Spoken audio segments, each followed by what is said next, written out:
front. This is the fourth from the end, the Col du Portillon. This carries the race back into the roads of France. Briefly, we have come into the roads of Spain. 1852 is just coming up on our computer. So situation, Paul, at 75 kilometres to go. They're getting desperately close now to Pereira being the leader of the Tour. They're getting desperately close, but you have to factor in at the end of the race, on the final climb of the day, even if Pereira had 24 minutes advantage, I would think in a long breakaway like this he would see himself losing between 6 and 10 minutes, because these riders have been at the front of the race for since the 27th kilometre, and the fatigue will start to bear in towards the end. I don't think Armstrong needs to panic too much, but I think the way we saw the main field looking so angry a few moments ago, what they want to do is basically start to pull this group back. Well, looking here at the riders now, Carsten Kroon setting the pace at the moment for Rabobank. And in here too is the dangerous climber Oscar Sevilla. He could be a likely candidate because he can climb. But after yesterday, I think we'll just remind you who are the leaders of the 4 major classifications as we look at our ThinkPad classifications. Here they are. The yellow jersey is Lance Armstrong. The green points is Thor Hushoff. We're not seeing him too much at the moment. Doesn't like the mountains. Jaroslav Popovic, he's captured the white jersey back a couple of days ago. Consolidated yesterday. That's for the best rookie. And Michael Rasmussen, not leading over the high mountains, but doing enough to keep the lead in the polka dot jersey as leader of the King of the Mountains. So, as I'm talking about Michael Rasmussen, let's have a look now at our Capital One profile of Michael Rasmussen.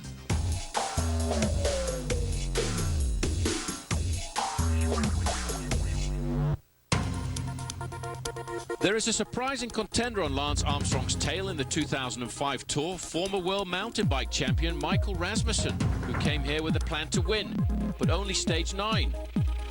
Especially the stage to Mulhouse, I went there the day after Flèche Wallonne, and because I knew it would be key to be in the competition for the mountain jersey early on. Well, we can't let him have another breakaway like he did the other day. And I think when he did that, nobody in the group expected the time gap to stay as much as it did, and then you know, the things like that can't happen again. So we have to watch him now as if he's a contender. Now he has the mountains jersey, and after his climbing display on the way to Courchevel, he may just have bigger aspirations. Hopefully the jersey is sitting firmly on my shoulders all the way to Paris, and for the moment I'm second in GC, and well, certainly hope to hold on to that. But after finishing nearly dead last in the opening time trial, the climbing specialist knows he needs to do well in the mountains. I definitely need a little bit of a buffer to the likes of Ulrich and Basso before we get to the time trial. At 31 years of age, Rasmussen is middle-aged for a cyclist, but with only 4 years on the road, we may just be witnessing the reality of his potential, and so might one Lance Armstrong. There we are, that's our Capital One profile of Michael Rasmussen, trying to become the first ever Dane to win the King of the Mountains. He's looking good, actually. Let's have a look at some information on him. As we said, he's 31 years of age, almost 6 feet tall, very light. That makes him a good climber at 132 pounds. And he's been a pro since 2001. That's as a road racing cyclist, because before that, he's been a very accomplished mountain bike rider. 14th in his first Tour de France last year, and at the moment lying second overall with just on a week to race. Let's wish him well. Looking deep into the bouncing peloton here on the lower slopes of the Col du Portillon for them now. They're not quite onto the climb. This is the valley road which takes us out into Spain, or back into France rather, at the top of the Col du Portillon.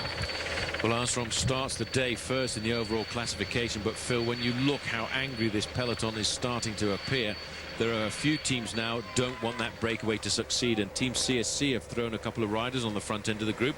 Armstrong, I thought yesterday, was the master tactician, because he watched the race developing, and I think we're actually starting to see some developing here on the road as well. CSC very close together there with Bobby Julich and of course Ivan Basso. It's a big day for Ivan Basso The because thing is, what Lance has done here, Paul, he's allowed that gap to run now. He's a couple of minutes ahead of CSC riders, but now Pereiro endangers CSC's position in the overall. So Lance is forcing his rivals now to put their teammates up in the chase. that's very much what happens in the last week of the Tour de France. Riders start to think about their second, third, fourth, fifth places in the overall classification, and there becomes the battle within the race. And that is exactly what's happening right now. But I think also added to that, the spicing of this move by Team CSC is the man that leads them, Ivan Basso, has said he wants to win a stage in the Pyrenees. Well, apart from the day after the rest day, this is the one to win. It is, because there's a problem. There's a problem here. That's Ivan Basso. Basso's in the middle. He's had a puncture. He has a flat back wheel, and they're waiting for the team car to come forward. Not too much of a panic, because not very many riders drop behind, but immediately 2 riders stop alongside him with him to pace him back up. Well, Basso's the one who's had the problem. There he is, and he sits at the moment in 4th place overall. 3rd place rather, after yesterday in the overall position. A big push. Ponto is where we are. We're heading back into France here at the moment. Well, the team weights did stop for him. Now they might suggest that they wait for him as he gets back into the saddle. He'll quickly get up alongside them. There won't be any attacking going on from the peloton. They'll just continue to ride. Here they are. In fact, wouldn't surprise me if Lance has said, let's wait for him. Well, no, actually, it was Team CSC who were actually on the front at the time when they had the so time. Everybody saw it happen. They all saw it happen. They all knew what was going on. They've waited for Ivan Basso to get into the field, and I think as soon as he rejoins, they'll come back up to the front and start turning up the gas once more. But this indicates that Armstrong is not too worried about the 18-man group, which is why he's putting pressure on everybody else, because they want to defend their positions in the overall classification. Well, they should get back pretty quickly, I think. Chance to see the team in action here as Basso comes up towards the line again. 2 teammates, Kurt Athel-Arverson, former under-23 world champion, is helping him just in front. This is Basso. A popular and well-liked rider, Ivan Basso, as we're now on the Col de Portillon. Little bit of trouble at the back here. They've still got 5 kilometers to climb. The rider slipping off the back is Eric Decker. He was in the prize list. He was first over the Monte, but it looks as though the legs are beginning to ache now. Is this the first sign of the cracks in the breakaway? There's Lance Armstrong. Life is still very much under control with the big climb still ahead. How do I feel? Pretty good. Welcome back. This is the scene here at the finishing line. Goodness knows what they're cheering, unless they spotted OLN down there, which is quite likely. There are a lot of Americans on top of this Plat de Day today, high above Saint-Maurice-Soulon. There's the local time of day, 20 minutes to 3 o'clock. We can go back a little ways now, just into Spain, where the race is trying to come through, and it looks as though Mikel Astaloza is in trouble now. The breakaway on this climb, the first category climb of the Col de Portillon, is beginning to cause cracks in the armour of the breakaway. They've got just on 50 miles to go now, and the gap has been starting to reverse. In fact, in the last couple of kilometres, the Lance Armstrong group has brought it down to 18 minutes 28 seconds from just on 19:10. So 40 seconds doesn't sound much, but it's suddenly started going the other way. And there's another rider, and it looks like it might be Jérôme Pinot, the teammate of Bochard, who is also in trouble. So this fast tempo being caused at the moment is breaking up the leaders. Well, don't forget, after our live coverage today at the Tour de France, up next will be E-Force. Fishermen try the old bait and switch, but Officer Seth smells something fishy. It's never just another day at the beach for E-Force, and that's up next, immediately following this live coverage of the Tour de France today. We're on the Col de Portillon, and the first cracks are showing now in the breakaway. Just looking at Rubens Battagliati here. He's on the in the dangerous chair at the back of the group now. Lon Brochard, far left in the white. He's riding just behind George Hincapie. Oscar Sevilla is the rider in the pink, setting the pace. Former King of the Mountains leader in the Tour of Italy. And that is Carson Kroon. He says, we're thinking today, and there he's got on his wrist the salute to Fabio Casatelli. Most of the riders have got something on their clothing today. A lot of the riders were members of the peloton, Phil, in 1995 on this very day, the 17th of July, and it was over the Col de Porte d'Aspet that, in fact, it seemed like a mundane crash at the time that Fabio Casatelli went down, and he actually died on that occasion. Armstrong and his team the next day, the race was neutralized in the memory of Fabio Casatelli, but a couple of days after that, Armstrong was super motivated to go out and get a victory to dedicate it to Casatelli's memory, and he won the stage into Limoges, and that, I think, is something that stayed with Armstrong for an awful long time. Whenever we come down to this part of the world and the race through the Pyrenees, I don't think the memory of Fabio Casatelli, Phil, is very far away from Lance Armstrong or any of the riders or the journalists who were in that tour. No, and as it isn't indeed for Tom Simpson, the British rider who also died in Mont Ventoux back in 1967. The Tour doesn't forget its riders. As we now look at the face here of CSC, they've recovered their leader from a flat tyre, taking him straight back to the front. And now they see they are quite concerned. Basso is quite concerned at the lead of Oscar Pereiro in this leading group. He's best placed at 24 minutes. It looks as though Bertogliati has now been dropped as well. We are rapidly thinning out. One by one, the riders in this leading group of 14 are being eliminated, and I think over the next climb, the group should survive fairly much together on this ascent. But once we get down to the next climb of the day, which is a very difficult climb up to the summit of the Col de Peyresourde, I think that group of 14 men, Phil, will probably be down to 6 or 8. 70 kilometers to go. As we rapidly course through the following cars, that's the race referee. Best job, that one, because you see everything. Can be the most difficult at times, I must say, as well. As we're looking here at Alessandro Bertolini, the winner of the second hotspot sprint at Argene earlier today. He's still in the breakaway, but not many are now. We're thinning out. See you in a moment. Welcome back. The Basque flag flying there in the backdrop as the chase group now is beginning to eat into what was an almost 20-minute advantage of the riders up front, which includes George Hincapie, one of the highest placed riders overall, a teammate of Lance Armstrong, also there. Oscar Pereiro, he is the best placed overall in 24th, 24.5 minutes behind Lance Armstrong today. And Michael Bogart, he's in 29th at 32 minutes back. But the concern, I think, that has been caused by CSC, and particularly by Basso, who is in danger of losing his third place at the moment, they've started the reaction. Now this is the back of the race. There is the sprinter, Robbie McEwen. As the slopes of the Col de Portillon bite, he's slowing down just a bit. Well, McEwen's done all this before, Paul. He's a wise man. He knows he can't climb. He knows just how much effort to make to survive the day, to live to fight another one.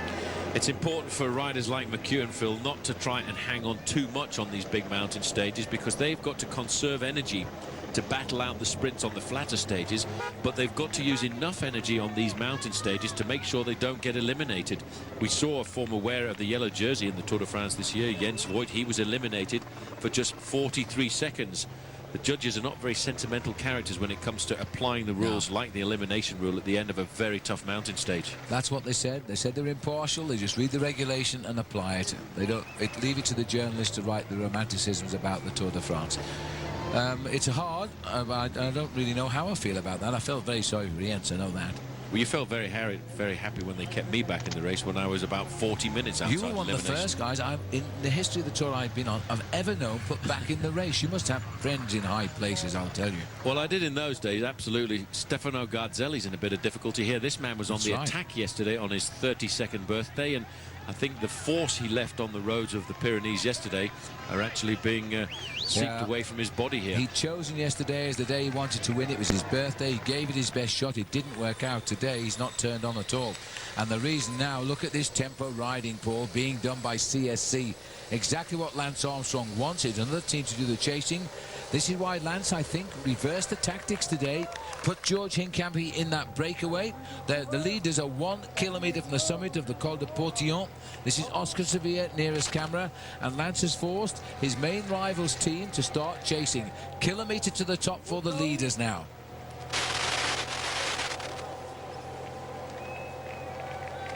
Oh, just looking here at this is marvellous racing now. As we continue the climb of the Col de Portillon, a brute of a climb. The leaders are 1 kilometre from the summit. 17 minutes is the gap towards the main field. Let's have a look at the statistics, courtesy of AMD, on the Col de Portillon. There's our race route today. It is really like a set of back teeth.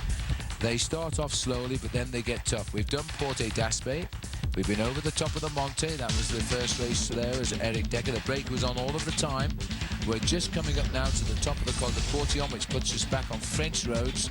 And it's 4,331 feet when we get to the top of Portillon. It's been 5.2 miles of climb. And the leaders have done 4.8 of the climb at the moment, but the main field are just about to start it, so they're quite a way behind, but there's still 3 brutes lying ahead. These are the main field rather, and it is 2 riders from CSC who are being forced now to lead the chase. What a reversal. And the breakaway continues to crack just a little bit. Alessandro Bertolini, he's done well to just hang there. He's been dangling now for about 2 kilometers. It's so tough on the slopes of these climbs. I think he'll survive on this climb, Phil, because we're not too far from the summit. For the leading group, we're actually inside of the final kilometer. But I think the writing is on the wall for him when we drop down into Luchon and start climbing up the Peyresourde, which is a very long climb. It's around about 13 kilometers and extremely steep to begin with, although he actually hasn't managed to stay in contact here. Well, we started with 14. We're down to, if we include Bertolini, 10. But really it's 9 now. I think he might stay on because we can't be more than about 500 meters from the summit of the climb, so he's going to rejoin on the way down anyway. Iko Kamano is the Euskaltel boy here. He can't get dropped because there are so many Basque people here waiting to see someone in orange. He can't get dropped today. Well, this is the damage that's been done. This is Mikel Astroloza, who was in the group just a few moments ago. He's been left behind, as has Jérôme Pinot. He's dropped as well. They are certainly being eliminated from this group. Bertolini. There's Bertolini, Bertoletti. They're all in the breakaway this afternoon. They're all up there, but they're gone. They're making it easier for the commentators right now. And we're looking here at Laurent Brochard. Now, we don't expect Laurent to get beaten. He did well in the Val Laurent in the Tour de France a couple of years ago, and that's where we're headed for now. He actually won the stage in 1997 into Loudonvielle, and on that occasion, if I remember correctly, it was the 14th of July, and it was Bastille Day, and he was wearing the polka dot jersey. Incapi there looking very comfortable. Tactically, this is actually a very nice situation for Team Discovery Channel. They're so brilliant, and it's Johan Brunel you have to thank. He is such a brilliant tactician, the manager of Team Discovery, and he's got Hincapie up there, and he could move him right up into the top 10 if this breakaway works. Did you recognize that flag at the side of the road there, Phil? That was the South African national flag. And every sadly, nationality in the world here is actually supporting the race, and yes, sadly Robbie Hunter isn't here anymore. No, poor Robbie Hunter dropped out a couple of days ago, and we expected something big of Robbie this year. Wasn't to be. He'll be back though to fight another day in the years ahead. 16 minutes and 29 seconds they're saying the gap is now, so they are regularly closing in, and there's still 3 big climbs to come. It is possible, you know, that Armstrong, who's played a brilliant card here to put Hincapie in the breakaway, will be coming to join him, and to be on the last climb if he does. Welcome back. This is the finishing line at the Plat d'Aix. Number 7 for Lance Armstrong. Well, we'll find out. We'll see where he sits when he gets to the finish here tonight in the overall classification. The breakaway is 10 riders. 3 are trying to get back on terms. The gap is steadily being closed down, but we're on the descent to the Portillon for the leaders, while the pack here are on the way up. The gap is 16 minutes 26. They're pulled back now almost 4 minutes of that leading group's time. So there is a reaction, and largely it's coming from CSC rather than Lance Armstrong. Armstrong was content to let that breakaway run all the way to the finish today, but Ivan Basso thought, well, if he does that, he would lose his 3rd place in the standings. So he's had to put 2 riders on the front. What a great reversal of tactics by Team Discovery. That is. No reaction at all from T-Mobile, because they put Oscar Sevilla in the breakaway.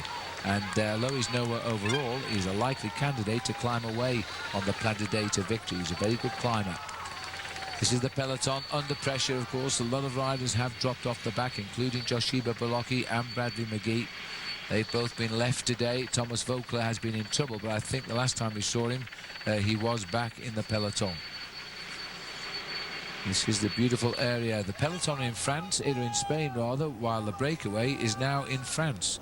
They're worlds apart. The effort here being made, though, by CSC. Paolo Savadelli just having a drink, putting his bottle back in. Lance Armstrong just sitting nicely behind Savadelli, being looked after as always. There's Ulrich stalking as well. Well, don't forget the riders racing to the eve of their second rest day on this tour. We don't get one, of course. We will bring you a rest day program as usual. You can catch all of the action from all of the mountain stages of this year's Tour de France, from stages 10 to 15. It's the battle in the Alps and the drama of the Pyrenees. Watch the rest day show tomorrow, 8 p.m. Eastern, 9 p.m. Pacific. And then the ride of a lifetime too. OLN's exclusive coverage of the Tour de France will continue with stage 16 on Tuesday. We'll be live with you at 8:30 Eastern. Expanded primetime coverage at 8 Eastern, 9 Pacific as well. Only on OLN. We're about to go into the final week of the Tour de France, the final week of Lance Armstrong as a professional bike rider. Plenty to come this week. Stay with us. There's the peloton through the heat haze, and just look how it's getting a little bit ragged now. It looks so easy with my camera till you look further back. This is good tempo. Terrific tempo riding by the two riders at the front. Look at these now, grabbing water bottles. They'll go anywhere for a drink just now. Well, I think, Phil, they are actually setting themselves up for a bit of a showdown. All the Col de Peyresourde, a lot of Armstrong's men are currently starting to go out of the back. It's not a surprise to see Benjamin Noval there, number 5, disappearing. No. Pavel Padrinos, also the big rider from the Czech Republic, he is also disappearing from this group. But they have been riding on the front for an awful long time. But what we are seeing is already an organization of a small group of riders, 35 to 40 riders. I suppose we could only describe them as the freshest riders left in a very tight peloton. 38, 60 miles to go. This is the Col de Portillon. The next climb is the Col de Peyresourde. We feel that's the one where there will be a reaction. Paul knows that climb very well. He's suffered on it like a lot of boys are about to do today. Tor Hushoft in the green jersey also slipping away. Our camera's actually trying to hold it for you and breaking away too. This is the leading group. They were 14 strong. They went over the top 9 strong. We'll have to find out who got back now, but they're still well ahead. It was Alan Davis in the dark blue jersey there, the Australian sprinter. Got himself a few points out on the road here this afternoon, but looking for a bit of glory, I think, here on this stage for Liberty Seguros. Hincapie at the back. Hincapie's in a very nice situation here because basically, as the teammate of the team leader, the race leader, Lance Armstrong, he's probably not done an awful lot of work in this group. I think he's holding back as we get information of another abandoned in the Tour, David Herrero, and that will be sad for him because he rides for Euskaltel Euskadi, and that team is very much being waited for here, Phil, on the slopes of Luzardiden. Well, that was very sad for David, but didn't want to face the music up on the final climb. Coming up the road in last position, it will be quite embarrassing, I would think, today, with the tens of thousands of Spanish people across the mountains coming over to France. He has gone. There's a Spanish flag as we speak on the right. This is the tempo by some strong men now, and that peloton, we can see the cars behind. They've chosen the Portillon as the weakener. What is going to happen on the Peyresourde? And is Cancellara can't take the pace when the going gets tough on the mountains. Well, you know, I think the reason they're doing this is to reduce the numbers. Another man who in the past has actually enjoyed the Peyresourde as a point of attack is Jan Ullrich, and I was very impressed yesterday by the aggression of Jan Ullrich, and it looked to me like the form that Jan Ullrich is exhibiting here at the Tour de France is very similar to the form he had a couple of years ago. He was enjoying his racing yesterday. He was indeed, and we were delighted for him because he was answering all of his critics with a fine piece of cycling, and that was the way it should be. Georg Totzing there with the red number on. He looks as though, well, he had his big moment yesterday, didn't he? Yeah, well, he climbed well up to 14th place overall. But, Phil, the thing about the Tour de France, we've said it a number of times today, all of these riders are very tired. You know, you can't go out on a breakaway of 170 kilometers like this man did yesterday and then all of a sudden try and do it the next day, because you cannot recover from that violent effort in just 12 hours of sleep. I agree. He's got the red number on there too, which means he was the most competitive rider yesterday. But it wasn't a very difficult decision to make, I can assure you. He certainly was. But he'd set his mind on that, and then he's today, well, it's a day of survival. And they continue. This looks like Gilbert again. This is who's yo-yoing out to the back. No, it's Thomas Lundqvist who's gone now. FDJ are losing a lot of riders this year. A lot of riders. That young man, by the way, is the youngest rider in the event, just 21 years of age. He's had his eyes open quite dramatically here at the Tour. This at the back of the group, very briefly there, was Jaroslav Popovic. It was, sitting right on the back. That team might be going out the back and leaving Lance to be alone again on the Col de Peyresourde. Here we are. This is the beautiful spa town of Luchon, but any rider in the Tour de France who comes here knows there's only one way out, uphill. Col de Peyresourde is the exit the riders are taking this year. A long straight road before the climb starts. And well, over the years, the history attached to Luchon and the Tour de France would, well, we could write a book on that. We'll take a break, come back and see the mountain called the Peyresourde. Welcome back. Sorry about the little bit of picture breakup in the trees here. These are the leaders. They've just started the climb, 13 kilometers of it, of the Col de Peyresourde, and still dangling just off the back there is Alessandro Bertolini. He got back on the descent in time to go off again, I think. The race, though, is down, heading for Luchon now, the big pack containing Lance Armstrong, and the gap continues to come down. So it looks as though Lance Armstrong and particularly Team CSC are now beginning the chase. We expect the Col de Peyresourde to really liven up now, because it's 16 minutes to the leaders. They were at one stage almost 20. And again, in fact, the rider getting on the back there, Bertolini, has rejoined, sitting behind young Alan Davis, the Queenslander. Not a climber, but a sprinter, but still in this leading group. And a very high position he would have if he could stay all the way to the finish. Big escapade for him. Laurent Brochard, Oscar Sofia, George Hincapie, Pietro Cauchioli. On the far side is Oscar Pereiro. This is the face of Carsten Kroon. Just behind him is Michael Bogart. And these two particularly are determined. So as we look here at the leading group on the very much the lower slopes of the Col de Peyresourde, let's have a look back at yesterday and our Honda highlight of the day.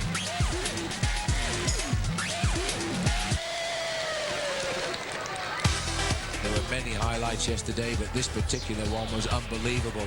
T-Mobile launching a ripping attack here. Lance Armstrong waited, let it go, and then said, "Hey guys, you've forgotten me." And he sprinted away from the field, made it look so easy. He caught them up. Then he got control, and then he reduced them to just 3 men, his old arch rivals. Then he got rid of them both. The last one to go was Ivan Basso. He finished 2 seconds behind Lance. Lance, though, was only in second place yesterday. The man who led by a long way and won by 56 seconds, Georg Tocznik. That was the greatest win of his career. And that is our Honda highlight of the day.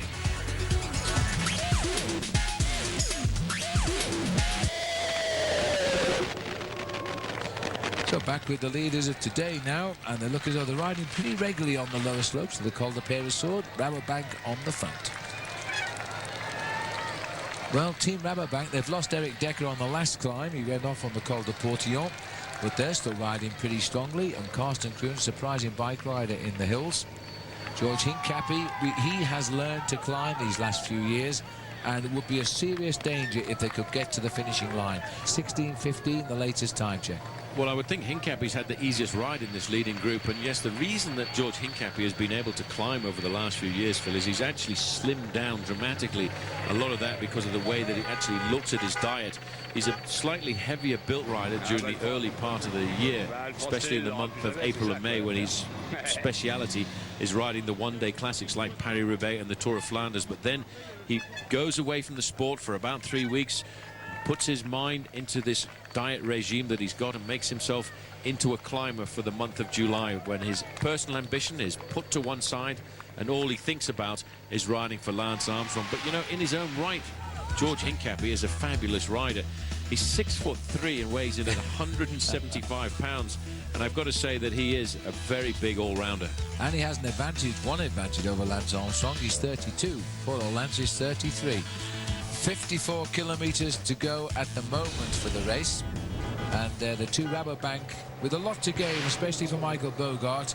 He's looking for a top 10 finish in the Tour if he can keep this breakaway clear of the pack.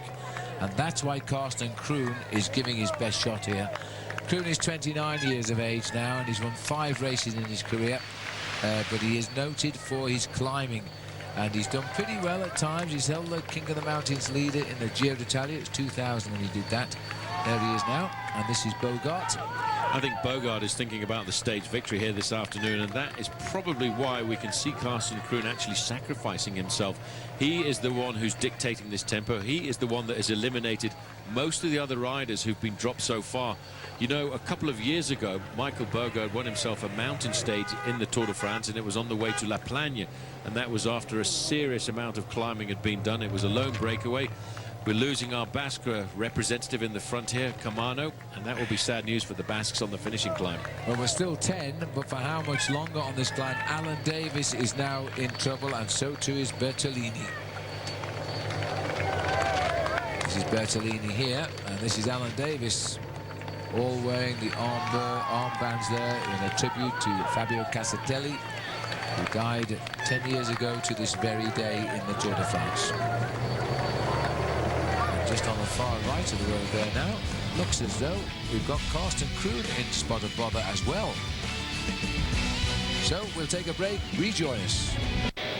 Back to the cauldron of France in the Pyrenees, as the leading group now, once 14, is down to 6 riders here. This is the rider who just went off the back. It is Alessandro Bertolini. Carsten Kroon just suddenly hit the wall and went from the front to off the back with a smile, and he's gone. As we look back to the leaders, no, not the leaders, this is Alan Davis. In front is the rider Isasi from the Euskaltel Euskadi team. No, Camano it is, sorry, who's also falling back from that breakaway as well. This is not the lead group. Well, Alan Davis from Queensland here, great mate of the other Australians, a record entry of 10 Australians in the Tour de France this year, and they've all had a part to play. Alan's been in the breakaway, did well at the start of the day. He won the first sprint at Clermont. He was 3rd in the second one, but now it looks as though he's going to just ride his own tempo and hope he can get to the finish in reasonable shape. Well, that's all he can do, but there are a certain number of riders in that leading group of 14 have now decided this is the time to put the hammer down and split the group. And I think the fact that this group has been reduced in numbers, Phil, and we've come into the more hilly section of the final part of the course, that will advantage the main field. I'm sure the main field are going to start to turn up the pressure on the climb here of the Col de Peyresourde. When we go over the summit, they're actually starting with a 16.5-minute advantage over the peloton, and I would think by the time they get to the summit, that advantage will be down to around about the 12-minute mark. Well, we'll find out, but these boys are good climbers. Oscar Sevilla just sitting off the back here, teammate of Jan Ullrich, but today not harming anybody by trying to win the stage. There is the main field. We're going back over 16 minutes down the coast, down the climb rather. They're still on the very much the lower slopes of the Col de Peyresourde, but they're on it now. They're leaving Luchon. This is a very serious organisation on the front of the main field. It's coming from TCSC here this afternoon.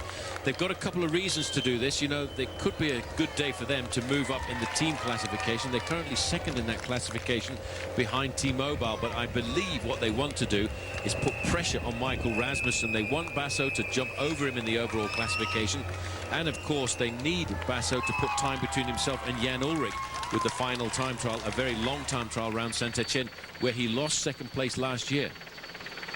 On we go through the town of Mamé, leaving some 60 kilometres to race now to the end of today's stage. When they get over the top of the Peyresourde, there'll be 43 kilometres to go.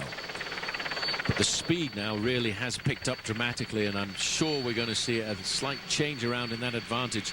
We're in the outskirts of Luchon, which is a remarkably beautiful town here, but everyone knows, Phil, the only way out of Luchon when you come in from this side is up and over the Col de Peyresourde. 13 kilometres of climbing, nearly 7.5 miles.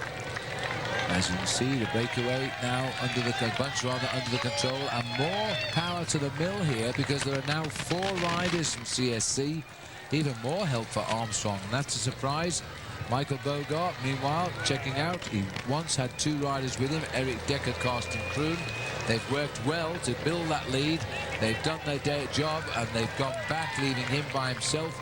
with 5 rivals. Just a quick glimpse there of George Hincapie looking very comfortable, just sitting in this group. His job for the day is stay with these guys as long as possible. If this break survives, he's got a very good chance of winning the stage. If it doesn't and they get caught, he'll be a serious ally for Lance Armstrong in the latter part of the race. This is Pietro Cocchioli. Now, he's a man who over the years has been tipped by the Italians as being a great contender to finish high in the overall standings of races like the Tour de France and the Tour of Italy. I don't hold out much, though, for Oscar Sevilla because he's not showed us all of his talent this year. Well, it must feel very strange for George Hincapie to be in a breakaway because he's always alongside Lance, keeping him out of trouble, making sure he's okay. And today, tactics have been changed. George has gone up front into the breakaway, and at the moment, he is climbing up the overall classification. The breakaway is on the Col de Peyresourde. The bunch are in Luchon. They're heading to it. When we come back, I guess we'll all be on it. Nasty looking climb, isn't it?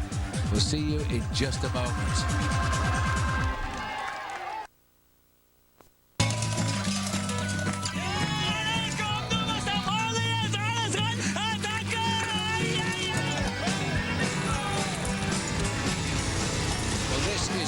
Ride, and he is feeling very strong at this stage of his...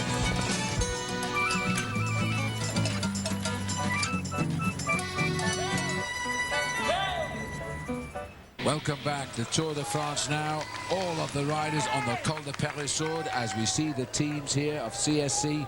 A little bit more help coming now from Kessler also as they lead now. Boy, this is an interesting day, isn't it? All of a sudden, Lance Armstrong has found from his rivals that he's got other teams interested because he's negotiated a breakaway up there, which includes Hincapie and a danger man, Pereiro, that the other teams can no longer follow Lance Armstrong. They've got to come out and race themselves. This is a big bonus on a tough day. So, we're on the climb now, the Col de Peyresourde. The gap slowly but surely is coming down as they eat into the lead of a breakaway of 14, which is now down to only 6 men. Those men are Michael Bogart, Oscar Sevilla, Laurent Brochard, George Hincapie, Oscar Pereiro and Pietro Cocchioli. And the gap, the latest gap that we have at the moment, is around about 16 minutes. So that's the situation there. Is Rasmussen also up near the front? Let me remind you of something else you can watch here on OLN, because on July the 23rd, OLN's Action Mentary returns, and this time we're taking it to the streets. It's the premiere of the 2005 Gravity Games presented by Saturn. The most celebrated athletes in bike, skate and FMX competing on the streets, in the dirt and round the pipe at Philly's legendary FDR Park and Woodward's state-of-the-art ramps, all for the Gravity Games title. Don't mix 6 all-new shoots, OLN's action commentary, the 2005 Gravity Games. Looking down at the long, angry line of the Tour de France. You wouldn't think from this angle they're climbing a mountain like the Col de Peyresourde, but take a look at the back. Those 3 riders know they are. Well, Paul, looking down there, they are absolutely flying now, and they've got 3 major mountains to come. What chance of bringing back something like 15 minutes? Well, they've just wiped away 1 minute in about 3 kilometers, so I think they're actually turning the tables on that leading group. They're taking this chase very seriously, and in fact, Phil, it wasn't only Team CSC moving to the front to whip up the pace, it was also T-Mobile as well.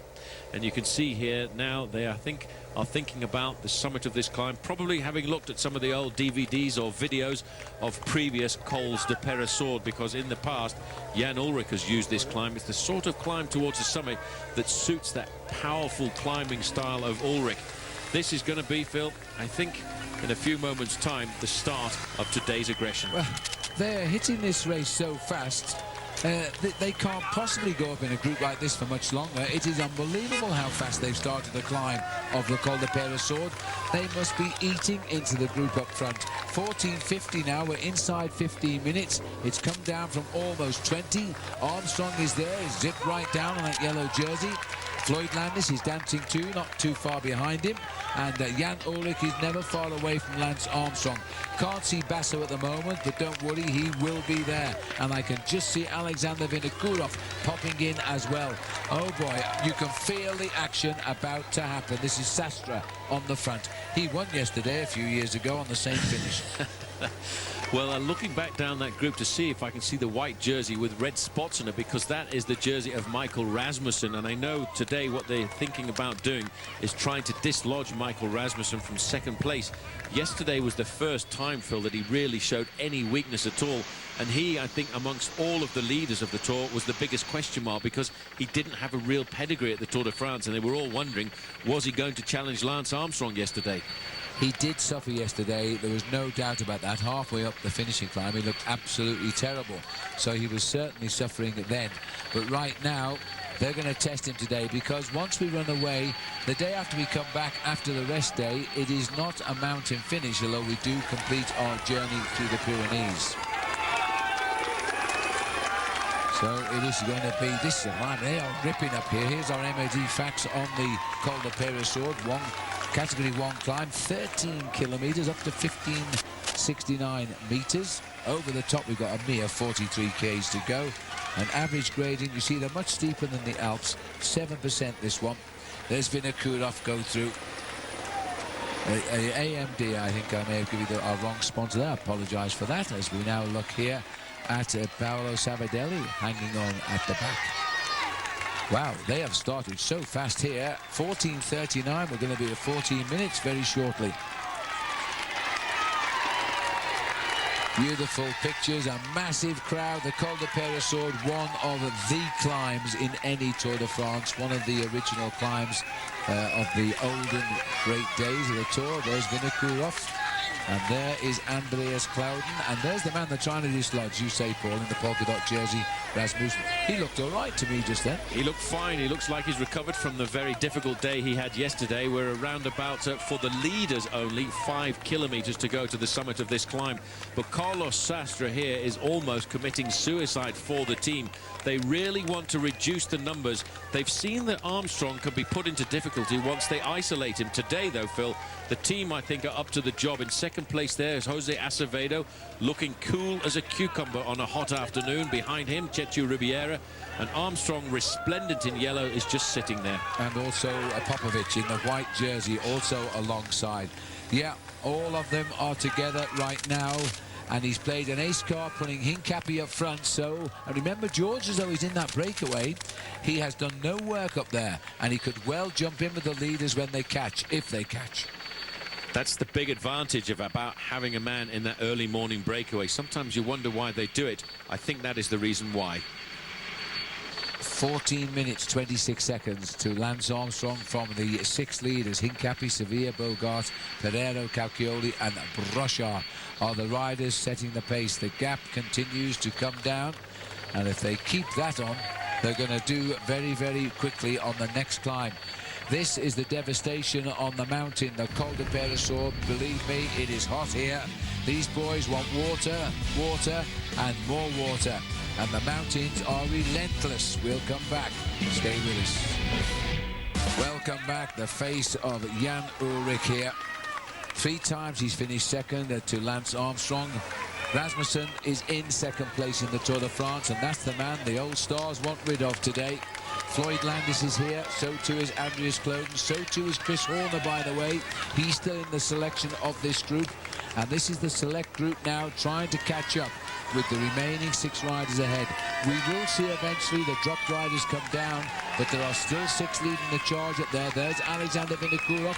Mancebo is here. Chris Horner just gone through. That's the composition of the peloton now. And Pipoli is also in the group for the same team as Horner, Sonia Duval. We're inside 14 minutes now. So they are beginning to eat into the leaders, and we're still on the Col de Peyresourde. These are the leaders. Well, don't forget, there is a boy whose name is Mike, and this is Mike's pride and joy, his bike. Grab your helmet and come along for a cycling adventure with Mike and the Bike. Written by Michael Ward with a foreword by Lance Armstrong. It's available at mikeandthebike.com, amazon.com, and your favorite bookstores. Well, there's the peloton, and this is the lower down the slopes now. These boys are just wanting to see the finish, I think. This is a real tough day out front. There's Armstrong. Steady pacemaking. He's keeping his team together a lot longer today. CSC look as though they've taken time out now. Well, I just caught a glimpse, and I thought it was Carlos Sastre disappearing to the back of the group. And I think if we pull back a fraction, we'll notice that Carlos Sastre is no longer there. There he is. Job done. You know, when you ride for a leader, you can push yourself actually above and beyond your normal limits, but for only a certain period of time. Carlos Sastre has just done that for around about 5 kilometers. Now he's paid the price and the penalty. Cadel Evans also seems to be having a little bit of difficulty, Phil, with the pace that's been set here on the Col de Peyresourde. Well, that's a shame. Cadel is really fighting for a big performance here. He climbed at one place yesterday. He's now 12th in the Tour de France. It's his first Tour de France for the man from the Victoria area of Australia. Paolo Salvadelli has gone out of the back. You just saw his dancing figure there over to the far side of the team cars, and that's because of the pressure now which is being set over this main field by his own teammates. Chechu Rubiera coming into his own here this afternoon, and of course Jose Acevedo, the two big climbers. Today Armstrong will miss the presence of Tricky Beltran, who crashed out of the Tour de France and was actually forced to stop by the race doctor because he was actually showing the symptoms of a concussion. And then also is Giuseppe Guerini, who's been dropped too. He had terrific form before this year's Tour de France. He was due to help Ulrich in the mountains, and he's cracked again. And it's all because of the team pacemaking by Armstrong's team. And also a little bit because of the pressure he put on the race yesterday. Armstrong actually was very complimentary of Guerini yesterday. He said it was remarkable the way Guerini was riding, the work that he did before then all of a sudden Ulrich, Kloden and Vinokourov took over. It was set up by the Italian climber. 13 minutes 11 seconds now, the latest gap coming at us, and they're getting it down quite regularly. There's still plenty of time to catch up with those leaders. This is Laurent Brochard with the leaders, having a chat with the team car. Probably Jean-René Bernadotte is driving, and he's in a good move here, but he can't afford to panic right now. George Hincapie, he's in a great move as well. He's just letting others do the riding. He's got the best excuse in the world. My boss is the leader. He doesn't have to work at all, but he looks so calm and cool, as if he's enjoying an afternoon ride through these mountains. And let's not forget, he will have ridden a lot of these mountain passes as a training partner of Lance Armstrong in the last 2 or 3 months. And this is the last time he'll be riding through these mountains with Lance Armstrong, because Lance Armstrong will not be coming back to the Pyrenees ever again as a competitive professional cyclist. No, and is he going out letting everybody know he's in this race. This is Oscar Pereira. He has had a great Tour de France, but nothing has worked out for him. He's always finished up really losing time rather than gaining it, but he's never been short on attacks. He's made a good move here. 27 kilometers from the start today, 14 riders went clear. Pereiro best placed of them all in 24th place. They are down to 6 now. These are the cream, and they can all climb very well, but they're still losing their advantage slowly. Well, the difficult thing is, although they all are very good climbers, the problem is they've used a lot of effort to stay off the front end of the main field. They escaped after 27 kilometers of racing, and we are now already been in the saddle for around about 160. So that's a lot of energy to leave on the slopes of these mountains, and that's why I think they're probably going to get caught before the end. A beautiful day in the Pyrenees. It's a day for a battle royale here. Only 6 survive from an original 14.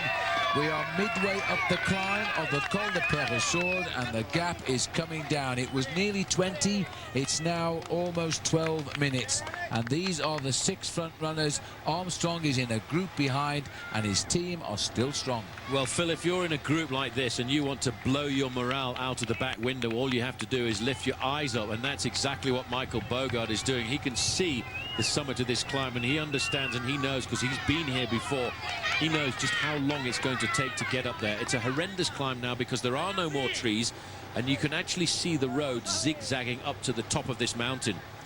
12 minutes 48 seconds now, so it's coming down pretty quickly, but it's a long way to go yet. We've still got 2 more climbs to go after this. Pereiro takes a drink. It's about 45, 46 kilometers from the finish just now. Just looking here, this is Laurent Brochard. He's zipped now all the way down as he gets all the air he can in those lungs. This is Oscar Sevilla. Once the young rising star of Spanish cycling, hesitated a little bit on the way, moved across to the German Telecom team, and really now he's a super domestique, a super helper. But he's in a breakaway today that if it were to stay away, he'd be a tough man to beat. And now as we go back down the mountain, 3 teammates and Lance Armstrong, then Rasmussen. We believe they're trying to distance Rasmussen today, but he's shown no signs of weakness today, whereas yesterday he was in trouble. There's a big split here in the breakaway, though.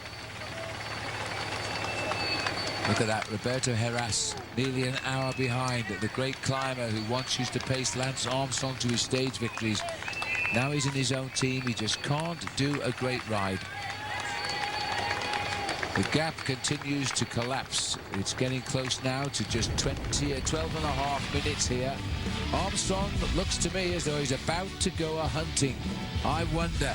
There's still 2 huge climbs on which to hunt on. We'll be back. Stay with us.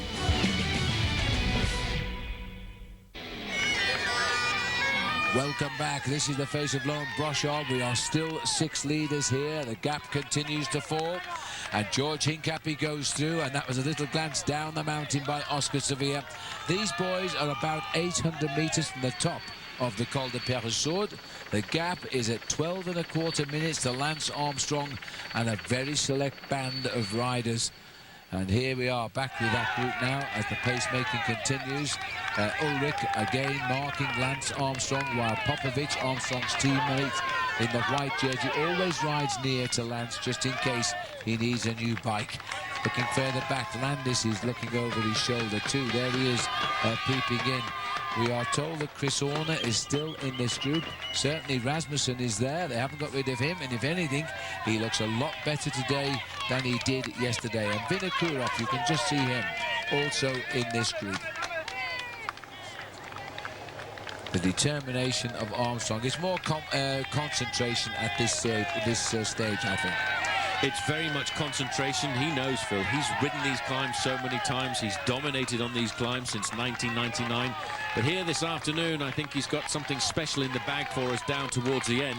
And that gap is slowly but surely still disintegrating from that leading group, which was 14 riders, but is now down to just 6. They will cap the summit of this climb in a few moments' time. These riders, in fact, have not got to the completely open part of the Col de Peyresourde, so they won't be able to see and judge the distance between themselves and the leaders. Well, just slipping to the back for a moment here as we see Cauchioli take a drink and quickly get back into the action. He's been riding very well. It's the first time we've really seen him. We were expecting to see him much earlier on in the mountains than this. It's now inside at 12 minutes. Armstrong's group is still pacing its way into the picture. And there's still time, you know, because we've got the Col de Val-Luron, and then we've got the climb to the finish. Armstrong knows that finishing climb. He's won on it before. He knows just how hard it is. Well, he was the last winner on the slopes of Plat d'Adet, and you know, if you have put as much energy into a breakaway as these guys are, you are going to have a horrendous time when it comes down to the last climb of the day, the Plat d'Adet, which, you know, although, Phil, it is only, and I say only, 10.3 kilometers in length, it's an average gradient of 8.3%, but at the bottom, it really is a beast because it's 10%, and it's like looking at a wall right in front of you when you come at it. Horrible sight indeed, and after all of the climbs they've been over, their legs must be screaming with pain. Whatever's wrong with Cauchioli here, he's dropped back to have another word with the team manager, probably Roger Leger or Serge Boucherie. Over the top of the climb we go. Somebody's gone over the top. Yeah, I don't know who it is, I must confess right now, but somebody has just jumped away. Laurent Brochard, the missing man from the group here. He'll be the first over the top, being chased by Michael Bogart. And there he is, Laurent Brochard. Well, Brochard knows this area. It's very close to where he got a stage win in the Tour de France in 1997 in Loudonvielle. He wasn't really, I don't think, going for the points there. I think he was hoping to open up an advantage and maybe take the advantage then of a very dangerous, precarious descent off the slope here of the Col de Peyresourde on the way down into the town of Loudonvielle. Col de Peyresourde.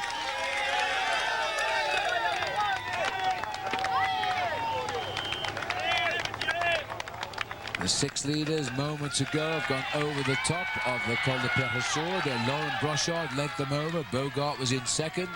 They've regrouped here. Now time for a little bit of food. Meanwhile, at the lower slopes, this is Alan Davis, still continuing to ride tremendously well. A good descent by Alan Davis, and he could reintegrate with those 6 riders, Paul. He could, but you know, the writing's on the wall. When you've been left behind on a mountain like that, if you reintegrate on the descent, you're almost certainly going to get dropped on the next one, and there are still 2 more very difficult climbs before the end of the day. I think for Davis, the most sensible thing, and I think that is an indication, that sign there shows Ik bin kaput, not riding too well. But it doesn't matter. He's been in the breakaway. We've talked a lot about Alan Davis.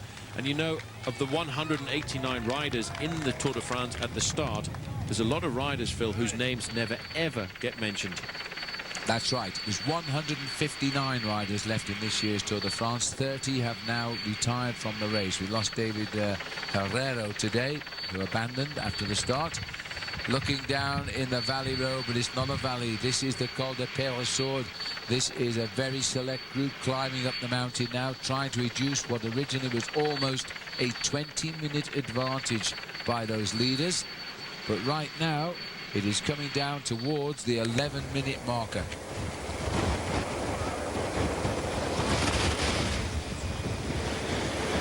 And this is the group still being paced here. Popovic just there, just behind his 2 teammates. Acevedo is here as they continue the climb. Let's remind ourselves here as we look at our stats here from AMD. We've been over the Col de Monte now.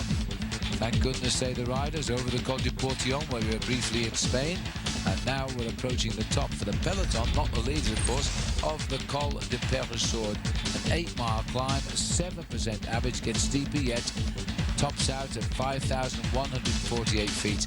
The leaders have gone over, and we're waiting now for the topping of that climb by the peloton. We'll get a more accurate time check when they go through. But they are tapping out the tempo now. We're inside 12 minutes now. The advantage to these boys up front. Just watching the steady rhythm here. They're riding so regularly, this group.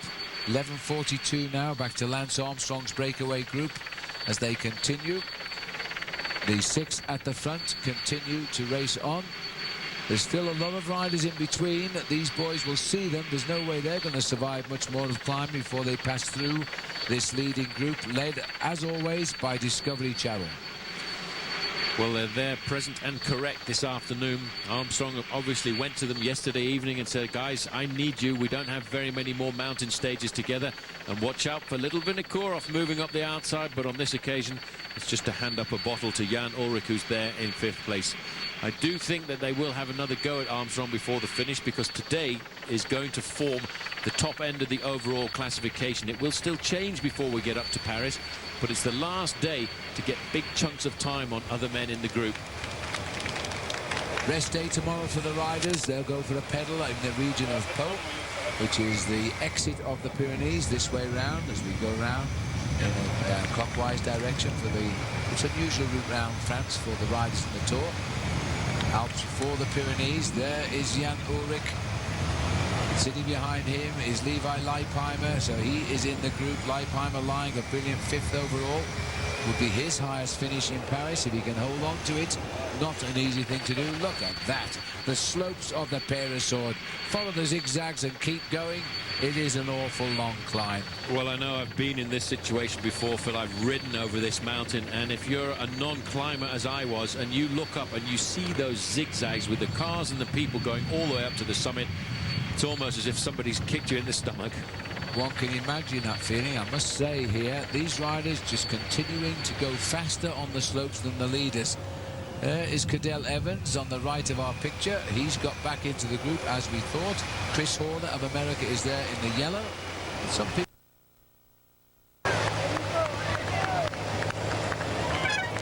We'll call this the elite group here because all of the stars of the Tour de France are in it. But today, 6 riders are still trying to stay clear. They are 11:26 ahead on the road just now. But there are some good riders in this group, and good riders who've had bad days are holding today. Well, Chris Horner had a terrible day yesterday. He was well up in the overall classification.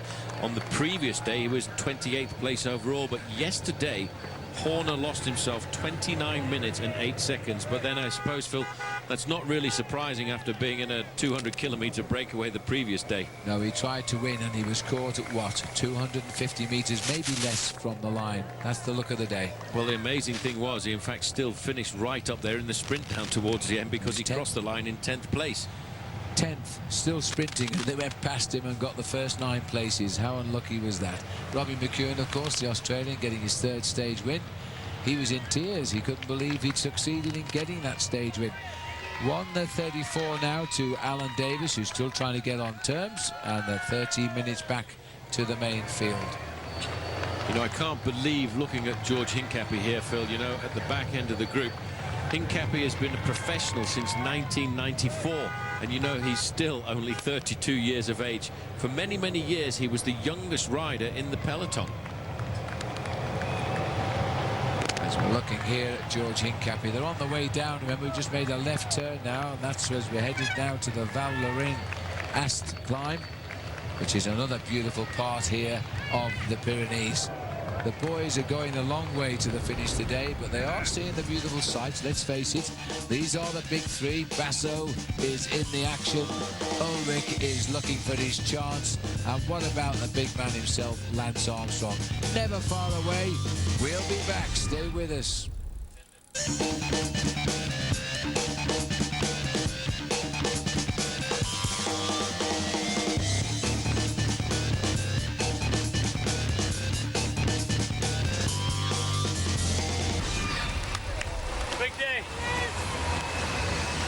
Images of the day on today's stage of the Tour de France. It's all uphill today. It'll feel that way, but what a massive day. This is the Queen stage of the Tour de France, the big one, where if you've got the strength, you can gain time. At the moment, 6 riders believe they've got it. They're over the top of the Col des Persours. 2 more mountains to come. 11.25 minutes or so the lead, but at the start of this climb, it was 16 minutes. So the tempo set here by the big boys. It's Acevedo, and it is Tricky, I need to say Tricky Beltran, but it is, of course, the other member of the team here. I can't think of his name right now, but who cares? It's Discovery Channel anyway, setting the pace at the front here.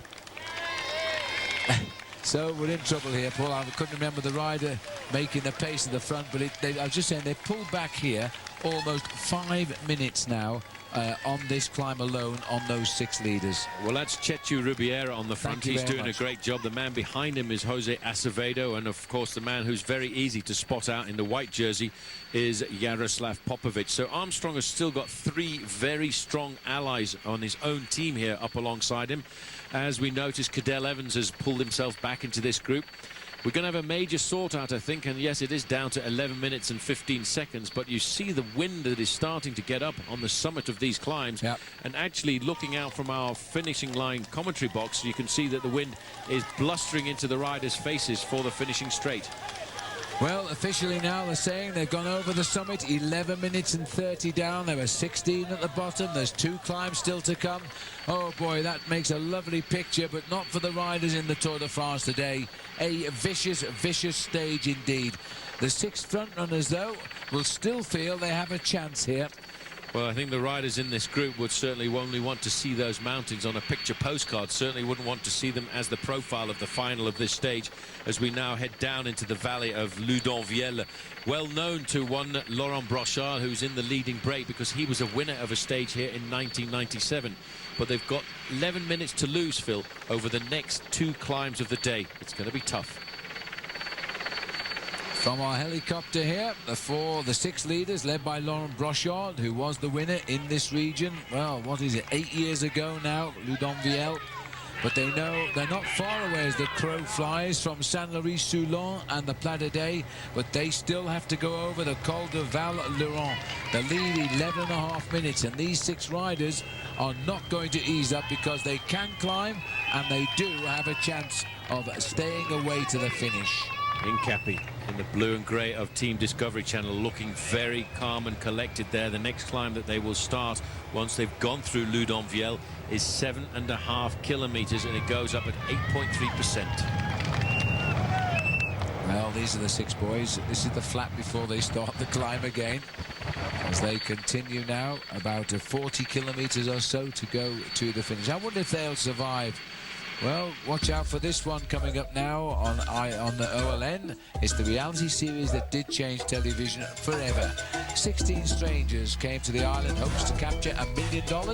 Quickly found out that competing amongst Mother Nature was the least of their challenges. First alliances, first tribal councils, first immunity, first unforgettable season in Borneo. Survivor lives on OLN, and the first episode will premiere straight after the Tour de France, commercial-free, July the 24th. Oscar Sevilla, first time we've really seen him since this race began 15 days ago. And in fact, Sevilla now has a real chance in this breakaway to bring T-Mobile a surprise stage win. Just for the moment, this is a fine holiday area here in the Pyrenees. We're in the flatlands of the valley of the Laurent.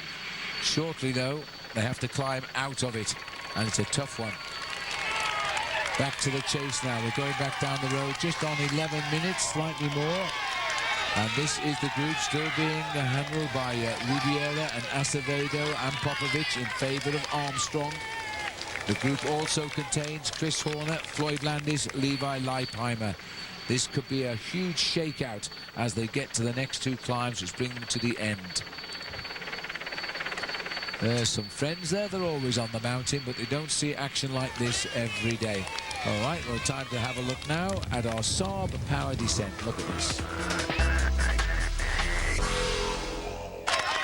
These are the leaders of the Tour de France today. George Hincapie sitting just off the back. This is Caucioli, and this is the way down to the valley below, the Val Laurent, and the only way out of the Val Laurent is uphill. Time for a little bit of respite before the peloton shake it down. That's our Saab power descent.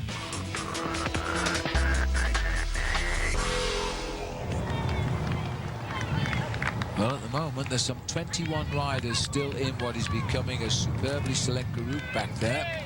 As they swing now to the left here, that means we're on the climb of the Val Laurent. 7 kilometers to the summit. We're at it again. 30.4 to go to the finishing line. And when this one is over, they'll be heading for the valley of Saint-Laury. And then it's up the whole category climb to the finish. Time is running out for the chase. They're going to have to make good progress on this climb of Val Laurent if they're going to bring them back. George Hincapie has, well, had, if you can have such a thing, a little bit of an armchair ride. His job is not to help them at all. His job is to sit and watch and just wait. And if he gets his chance, if Lance doesn't come up, he could try and take the stage as well. And that would be a huge catch too, because Discovery would move another man up into the overall leaderboard. This is Oscar Pereira. We are now on the Col de Val Laurent ascent, some 6 3/4 kilometers of it still to climb to the top. 30 kilometers left to ride. The gap, 11 minutes and 36 seconds. It is going to be a difficult climb today. Laurent Brochard rocking and rolling a little bit, but a known climber, loves the area. Oscar Sevilla there, once touted as the top boy, now having to just be a teammate really to Jan Ullrich and Alexander Vinokurov, but today I think free to try for himself. There's the 6, the only survivors of 14 riders, and they're being haunted by the big chase of 21, and they're coming back. The beauty of the Pyrenees now. This is our Trek aerial view brought to you by Trek Lucky 7 Sweepstakes, and what a magnificent backdrop it is. The artists have been at work again in the Tour de France. The riders now racing for the top of the Col de Val Laurent, the second to last climb of the day. The gap continues to come down. Armstrong still has 3 mates around him, and he's got all of his rivals there as well. Plus the Americans, Chris Horner back on form, and with them Floyd Landis and Levi Leipheimer. Both those latter two having a superb Tour de France. This is up to the leaders now. 11:54 is the difference between them. Laurent Brochard. Now we've seen signs that the rider in pink, Oscar Sevilla, has been in trouble. He's dropped back. He's come back at the moment. He's still riding dangerously though in last position, just behind the George Hincapie there. And Hincapie isn't in trouble, we're sure of that. He's just playing the ticket collector on this climb. That's his job, because his man is Armstrong, of course. He's waiting. These are the AMD stats on this one. The Col de Val-Laurent, as it says there, length of 7.4 kilometres, at about 5 from the top just now. 1,580 metres it tops out at, and it's steep. It's steeper than the ones they've been up already at 8.3%. At the bottom, it was 11.5 minutes. The difference was the gap. Now they're going to have to work hard at the back group if they're going to close it down. Let's remember too, the last time the Tour crossed the Col de Val-Laurent, as it was in 2001. Laurent Jalabert was first to the top, that great king of the mountains of the Tour de France. Well, steady progress here. 11.5 minutes when they came over the top of the Col de Peyresourde. They're catching back, Paul, but not very quickly at the moment. I think they probably took a lot more risks on the descent, actually, than the group containing Lance Armstrong and the rest of the favourites did. Because if you look at the tempo they've got here, they actually don't look all that fresh. And we must never forget that these men have been away since the 27th kilometre. This man we're looking at here, Oscar Sevilla, they used to call him Babyface. He's such a young-looking rider. As we go to the front of the group and see that it's Oscar Pereira who is the most nervous in the group. I got a gut feeling that if this was to survive, the man who might win the day would be George Hincapie, and he's never won a stage in the Tour de France in his career. Well, that would just be the icing on the cake, and this is clearly a plan too. If Lance Armstrong can't do it, then George must try his best shot.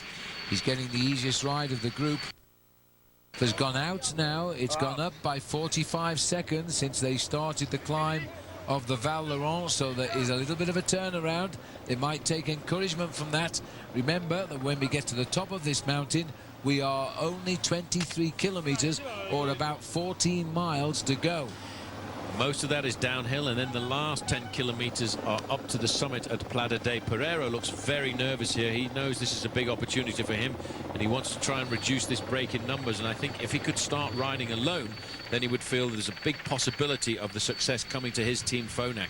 But there still has to be a battle from behind, Phil, because the riders in the yellow jersey group have got to try and find themselves a place in the overall classification before we ride now over next week through the Massif Central. Well, two riders have gone out of the race today, David Herrero and Wilfred Kretzkins, bringing the field to 158. This very select group is 21 strong, containing Armstrong and the principal rivals in the Tour de France.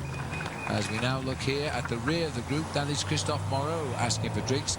He was third and plummeted out of the leaderboard yesterday, Christophe Moreau, and he missed all of the moves. No longer a challenger for a podium place in Paris, but he's back in the right move again today.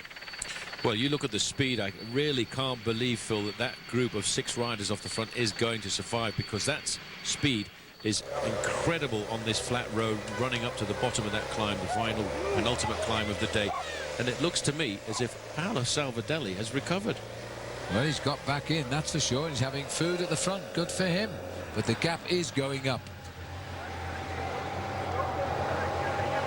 Well, the breakaway continues to move here. Oscar Pereira, they came back to 11.5. They've nudged it out again. This is the penultimate climb, just under 5 kilometres from the summit now. And apart from Sevilla in the pink jersey at the back, or the mauve jersey, they all seem to be in pretty good condition.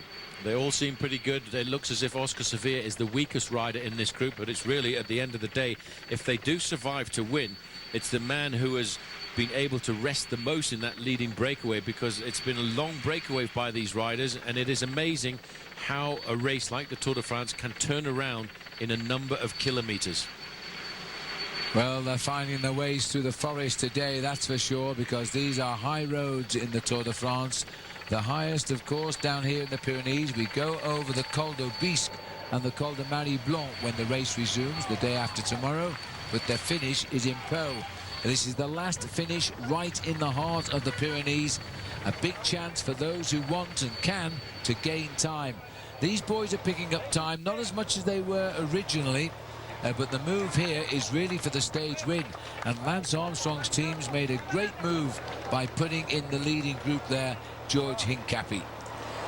Sevilla looks actually, Paul, he seems to have recovered a little bit on this climb. Everybody can have a bad patch, a bad moment in a race like this, and that's obviously what's happened to Oscar Sevilla.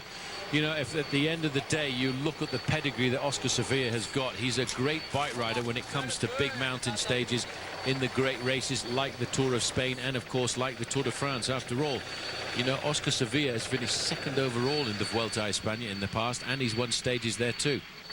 I can tell you also, Paul, that Bobby Julich has come back into the Lance Armstrong group. He was dropped, he's got back. There must be a slowing of that group, I think. A lot of riders getting back on. There could well have been a slowing, but Bobby Julich, as well as Paolo Salvadelli, I think, Phil, took a number of risks on the descent of the Col de Peresor to make sure that they could come up and ride alongside their leaders for the last few moments of the stage. So still Salvadelli eating well, wise enough too. There's 1.5 climbs still to go. They're on the climb here of the Col du Val-Laurent. And Armstrong just looking after things here, not too concerned with the way the race is going at all. Well, let's remind ourselves then with our Crestor 3-day forecast what's going on in the Tour de France. We're all going to sleep tomorrow, but we don't, of course, because we have a programme for you. It's a rest day, though. Looks like it'll be a nice day for the riders to go out for a practice run. Stage 16, which will come to on Tuesday. We're back in the action. Still got those white tops into the big mountain stages. The Aubisque and the Marie Blanc will take us there. And then back to the flat day on stage 17. Watch out for Robin McEwen. The green carpet will be out. It's going to be the hottest day thus far, 83 degrees. That's the Crestor 3-day forecast. These are the 6 men who are shaping the Tour de France today as they snake their way up the climb now of the Col de Val-Laurent. It's still a lot of friskiness in the main field here now. There's got to be someone puts in a determined fight. This looks to me like Carlos Sastre, who has just rejoined after a tremendous effort, has immediately gone to the front to lift the pace. Now that is hard work for a domestique. Sastre is a winner in his own right. His job is to lift the pace for Ivan Basso. He's been off the back, he's come back, and he's at it again. Well done. It is such a difficult thing to do. These guys have incredible powers of recovery. And Paolo Salvadelli isn't complaining. He's glad to see somebody come in front of him as they continue now the steeper slopes here of the Val-Laurent. Remarkable, Paul. Just how do they find the strength like Sastre? They are dominated and pushed on by a desire to get back up to help the leader for as long as possible. These men are warriors. These are the warriors of July we're looking at here. They're there to support their men, to support their leaders. And even when they do get left behind, they want to fight themselves back, because you never know, that final 500 meters might be enough to help the team get the win. Well, this is Bobby Julich in a little bit of trouble again. He's just got back into the group, and that move by his own teammate Sastre has stung him, and he's now having to try and recover. He's holding them in his sight. Bobby Julich just latching on to the Armstrong group has now been unlatched because he is getting dropped again. Rough day for Bobby today, and he's having a great Tour de France. Finished third in 1998 overall. Well, this year he's in 16th place at the start of the day, but I think this season he's had the best form of his career. Another man who came back and we never saw on the descent is the climber from Italy, Giuseppe Guerini, as Sastre now disappears. Well, Sastre again did his maximum, and he's gone as well. And there's the champion of France there, Pierrick Fedrigo, and it looks now as though it is time to start losing Salvadelli. The pace has gone up. Salvadelli, working very hard, has gone back. This is Andreas Kloden who's in trouble. Well, I tell you what, I've seen the mountains and the damage done, but the damage is certainly being done here this afternoon, and we've still got 2 climbs, well, 1.5, I suppose. This man was 2nd overall in the Tour de France last year. Andreas Kloden is 8th overall, and he's losing a big chunk of time because he's still got Plata Day to come. But this is a steep climb, the climb of Val-Laurent. There's Carlos Sastre. He was the one that lifted the pace. You can feel the steepness of that corner and the legs aching as they go around it. Cloden has gone. As we move up now, it is going to be a rider here from Euskaltel, Euskadi, who's gone through. It's Zubeldia. I'm surprised he made the move yesterday. He's tried again today. He's cracked again. Well, this is a blow for the Basque people who've come here to see their team, to support their riders on the slopes of Plana Day, because further down, Phil, from the commentary position, it is almost a sea of orange. They will cheer that rider, even if he's not going to win the stage. The next man to get popped off is Stefan Goubert. Goubert, who's a real promising rider, but not today. He also says goodbye, the Frenchman. And now we've got another major casualty here as well, because this is Alberto Contador. Well, he's a developing rider, a rider we'll talk about in the future of the Tour de France, and he stayed in that group for a very long time. Around the corner, the next man to go, it looks like Jörg Yates. Yeah, it must be. There's no more left for Liberty, is there now? As we see these riders, you can feel this climb, just how hard it is on these hairpin bends, and we'd like to get to the front now and see who's lifted the pace. Absolutely horrible, this climb. It is a very rough surface on the road. You feel now as if your body and your wheels are getting stuck to this road. Cadel Evans is there. Look at Christophe Moreau, mouth open, gasping for breath. The psychological thing for these riders, Phil, is they know it's hard here, and all of them know how hard it's going to get. If Cadel Evans has learned anything from his first Tour de France, it's how to hurt himself, because he has showed tremendous courage. It was also Chris Horner on his left shoulder there. Now we're looking from the helicopter. Boy, this is a select group of bike riders now. Team Discovery Channel on the front. This time it's Jose Acevedo, the Portuguese rider from the squad, who's decided he wants to whip up the place. But here is Alexander Vinokourov. He's coming. There'll be trouble now, because this man will lift the pace. He never knows when to say enough isn't enough is enough. Alessandro, he's the champion of Kazakhstan, by the way. He's looking over, just seeing, and I think it's an acceleration. This is going to cause, I think, a depletion of possibly Discovery Channel again. Well, it's got rid of this man, number 12, Guerini. It's got rid of Francis Moreau, Christophe Moreau. Guerini's gone. Well, this is the pressure and the acceleration of T-Mobile. I wonder if he's trying to leapfrog over Andreas Cloden, his own teammate, who's about a minute and a half in front of him in the overall classification. And that's the first of Discovery, or is it the second? That's Rubiera who's gone. Chechu Rubiera, job done for the day, and we're not going to have very many riders left with this pace, Phil, at the top of this climb. Let's move more further forward. That's Moreau. You can tick them off now, because this is the move to try and reach the leaders. It had to come on this climb, because the last climb they will need to make the progress. Ulrich is poised and Armstrong is in the right position. And watch out Mancebo on the far right. Chris Horner has gone. Discovery Channel have not quite lost all of their riders yet, because Jose Acevedo is still sitting on the back of this group, but only by the skin of his teeth. The Col de Val-Laurent is proving to be the decisive mountain on today's stage. This is Cadel Evans now. He's also unhitched. He's refound Moreau. They're going to try and work together. It's going to be tough to get back. Alexander Vinokourov, Jan Ulrich, Ivan Basso, and now Lance Armstrong saying something to Acevedo. But they haven't got rid of Rasmussen. They have not got rid of the man who lies in second place in the overall classification. Acceleration now from Ivan Basso. Ulrich responds. So does Lance Armstrong. There's somebody on the right here. I thought we saw Acevedo, but maybe I was wrong. Now, this is the acceleration from Ivan Basso, looking over to see what kind of damage. You can see Acevedo actually disappearing in the distance. His job done for the day. And in fact, there's a gap here. Ulrich cannot hold the pace of Ivan Basso, but he gets the big diesel engine going. Another kick from Basso. Armstrong must respond to this. And he's gone round Ulrich, and I'm not sure Ulrich has the power. These are the big three of the Tour de France. And now it is Basso and Lance Armstrong, and Ulrich. He's struggling, but he's catching up. This is almost an action replay of yesterday. The three big men. Here is Karsten Kroon. He's been caught. And look at Basso. He wants to win here in the Pyrenees this afternoon. He's got Armstrong right on his wheel. And Ulrich again, Phil, because of that big gear, the massive gear that the German turns over, he cannot respond to these accelerations of the men who can climb mountains fast.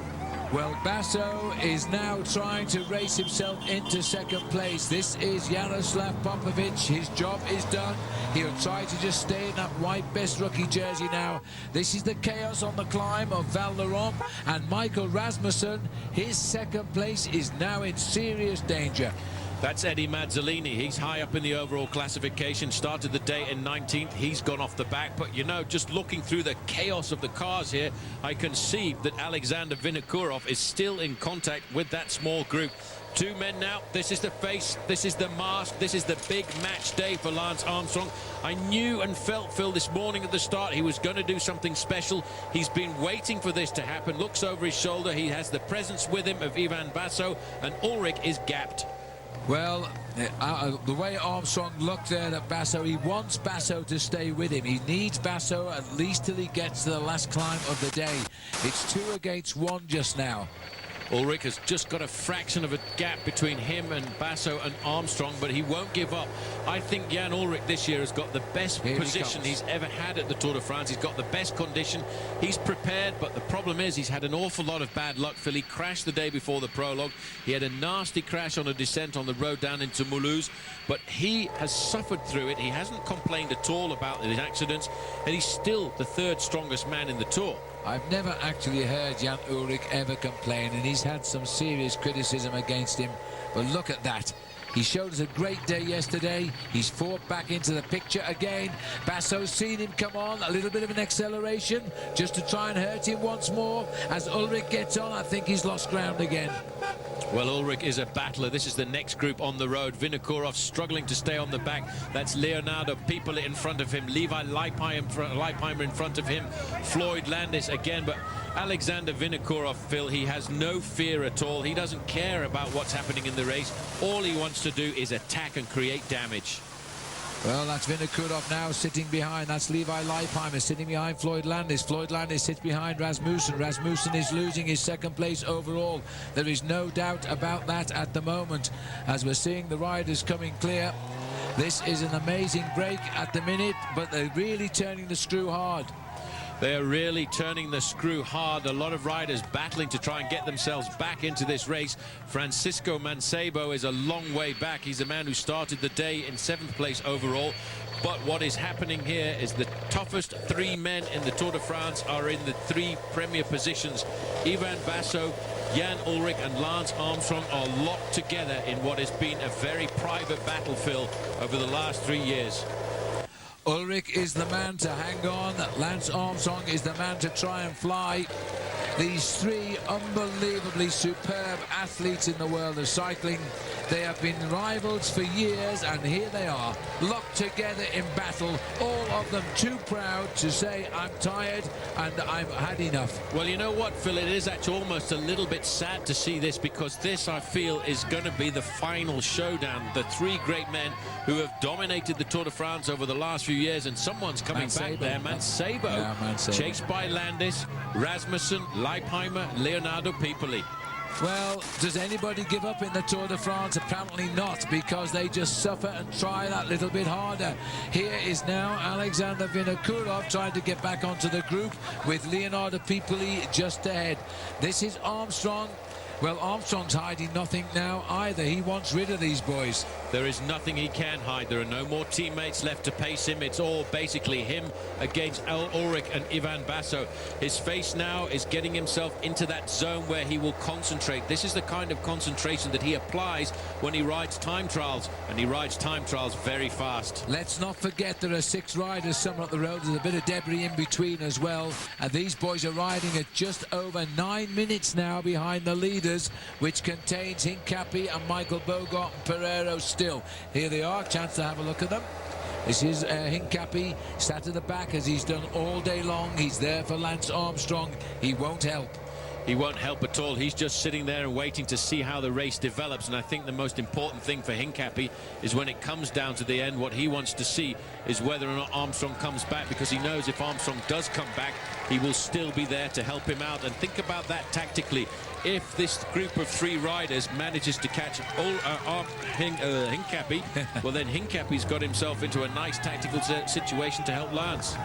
It's an incredible move, and it's working so far. Michael Rasmussen here fighting for his 2nd place podium in Paris. Ivan Basso has started the day 1 minute and 5 seconds behind him overall, and right now he's ahead of him by a few seconds.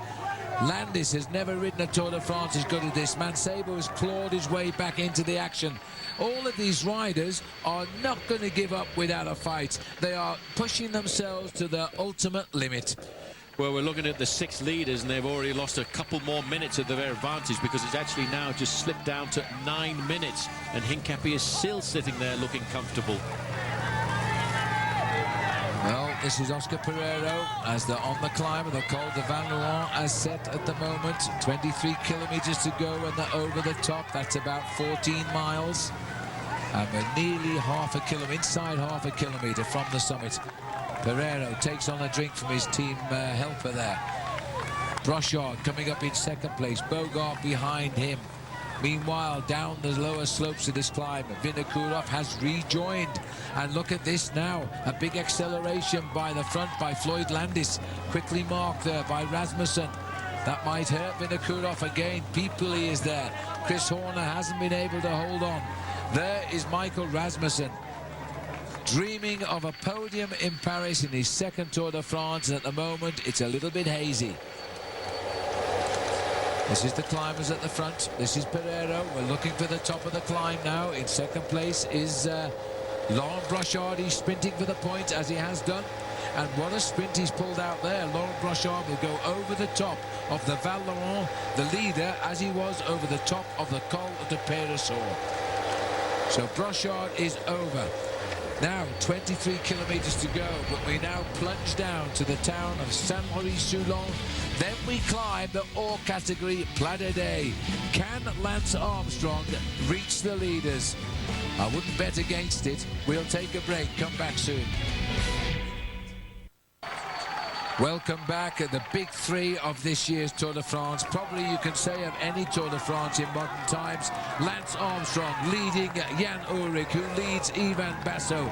They pulled away from everybody else. They are working together. They're like 3 club cyclists on their own private ride. They're just doing a turn and moving over. And slowly but surely they are catching up the men out front. We're still on the climb of the Col du Val-Laurent. They still have about 24, maybe 25 kilometers to go. Laurent Brochard is over the top with the leaders on the way down. They can't be that far from the top. The clock continues to count. The latest gap is around about 7 3/4 minutes. They are closing in. Look at the top of this climb here, Phil. It is absolutely melting because of the heat and of the pressure of the cars coming up here. Just caught a glimpse there of a rider from Saunier Duval. Well, he was about to get caught as the group here now goes through the banner indicating 20 kilometers to go. For Oscar Sevilla, I think that was probably Rubens Bertogliati who was about to get caught by the Lance Armstrong group. But these guys are now on the final descent of the day. They're looking to go down into Saint-Lary. Life is all up from here, and what a way to finish above Saint-Maurice-Soulon. You can sit in this little town and just look at this mountain, and it would frighten the pants off you. And that's where we're going now after a day like this. 205 kilometers of torture. That was Bertogliati. He has been away in the break for ages. He's now coming back. The break, though, is around about 7 3/4 minutes for the Armstrong group. There's only 3 of them. This looks like Andreas Kloden coming back to the group, recovering to try and pull him. No, this is Sevilla, who's actually trying to get himself back to the 6-man leading group. He's had a hard time, Sevilla, here this afternoon, as he gets down into that rather precarious aerodynamic position. This actually helps you to pick the pace up to around about 100 kilometers an hour if you're going downhill in a straight line, as we are just now. Well, he's made it back to the leaders, and hats off to him. It should be just in time to go off again when the climb of Plat d'Adet starts, but he'll be there into the town of Saint-Lary now. It's quite a long way down to the valley first. Oh boy, how fast did they just climb at that climb of Val-Laurent. And the 3 strong riders, they were hiding no more. They came out and showed their strength. This is the twist, and that's quite a nasty descent here through the town, round the church, all the way around the church. Very tricky, very precarious in the straights, though, you know, as we go at 18 kilometers to go, which is around about 12 miles of racing. In that straight just a few moments ago, we recorded a speed of 62 miles an hour. not bad on a push bike. Well, I'm glad they slowed to get round the church. Armstrong, Ulrich and Basso here. The man behind is coming back from the breakaway, which is Vitagliati. He won't be there too long, I don't think. Look at his face, though. He's trying to hang on to the elite of the world of cycling. This man is trying to hang on to second place overall in the Tour de France.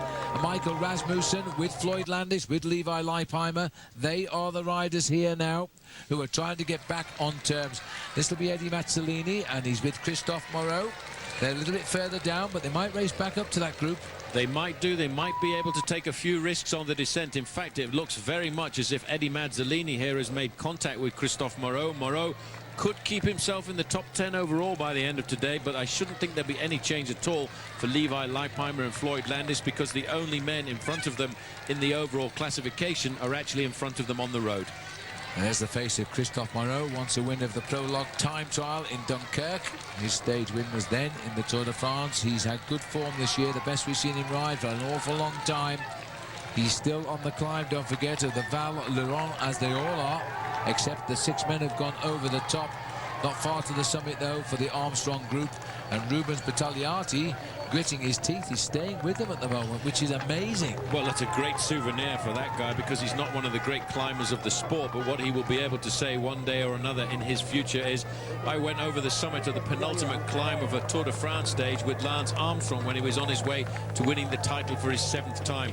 But when they get to the Plat d'Aix, Phil, he's going to pay for the effort that he's putting in here just to stay in contact with those 3 stars. Well, good chase by Moreau Mazzolini. I'll say Moreau Mazzolini is followed here. That's Piccoli there, who's in the leading group, and so too Jaroslav Popovic. So they're getting together. Meanwhile, over the top, Ulrich goes over the top with Basso and Armstrong. They're over the top now. Vitagliati still there. We're looking at Ivan Basso. We are looking at Jan Ulrich. The time gap is 7 minutes 40, and now they've got to make a big descent, and they'll be left with the climb of the Plat d'Aix to try and reach the leaders. It's going to be very difficult, Phil, over these last 25 kilometres of racing to bridge that gap of 7 minutes and 40 seconds. It all now really depends on the freshness of the 6 riders in the front of the race. In fact, another man who's recovered rather well here to get back into this group is number 7 there, Jaroslav Popovic. He'd had to do a lot of work in the early kilometres of this climb for Lance Armstrong, but he is very well defending his lead in the Best Young Rider competition. He may well be the star of the future. Well, the most concerned rider here is the King of the Mountains leader, the Dane Michael Rasmussen, as he comes up towards the summit of the climb. And we'll do a quick time check on that for you if we can, but he's just over a minute behind overall, Ivan Basso. And Basso is already plunging down the mountain with Armstrong and with Jan Ulrich. Time to take a little bit of paper up the jersey there to stop the wind in through the lycra as you go down at 100 kilometers an hour. Well, just look at this for a descent. This is an unbelievable descent, and actually Rasmussen at the top of that climb, Phil, had lost himself 1 minute and 5 seconds. So actually he's already lost second place overall to Ivan Basso. The narrow roads now as we descend away from the Col du Val Laurent, heading now to Saint-Laury-Soulon and the final climb of the day. Desperate moments now in the Tour de France.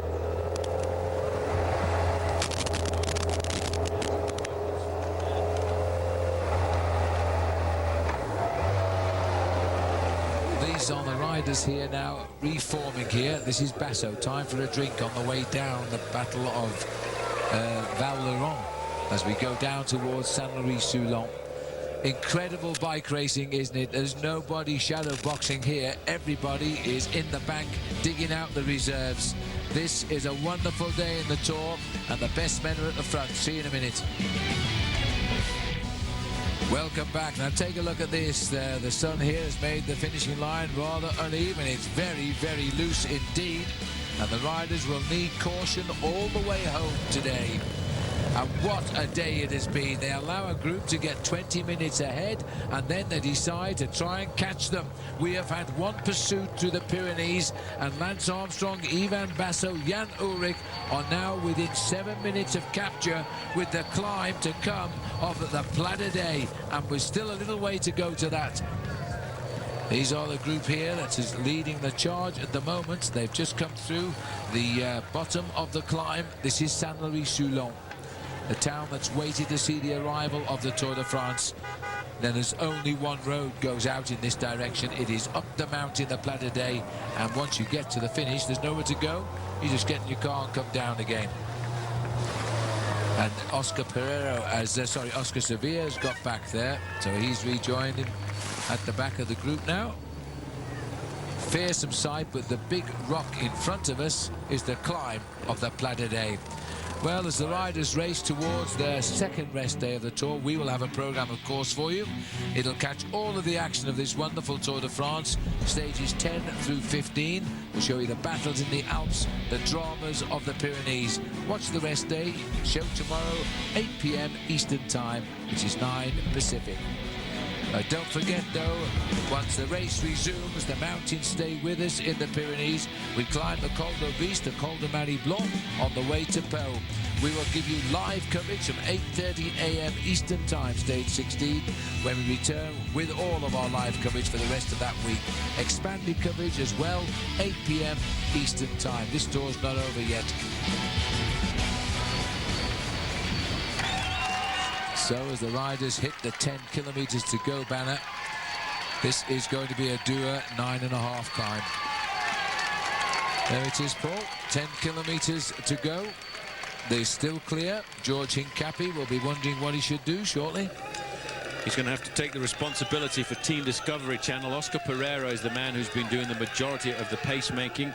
We have to remember, over the last couple of years, Hincapie has become somewhat of a climber, especially in the month of July, but he's never really been able to stay with a group until the final climb of the day. Here, I think with a 7.5-minute advantage, Phil, he's actually in a race-winning situation. Well, they're going to have to fly up behind. Stephen, Lance Armstrong, Ulrich and Basso can't surely fly across a 7.5-minute gap in what is in effect 7.5 kilometers, a little bit more, of course. But they're now on the climb of the Saint-Louis-Soulon climb to the Plat d'Aix, a mountain which has seen great battles over the years, and indeed Lance Armstrong as a winner. 9.75 kilometers to the summit.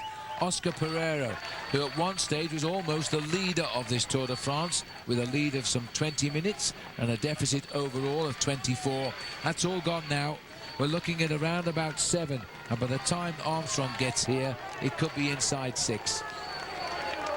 Well, Pereira now has got to do the job of setting the pace at the front, and Hincapie, to me, Phil, still does not look like a broken man. He actually looks the freshest of all of these riders, and since they escaped after 27 kilometers, I can't believe that George has really had to do that much work to stay in contact.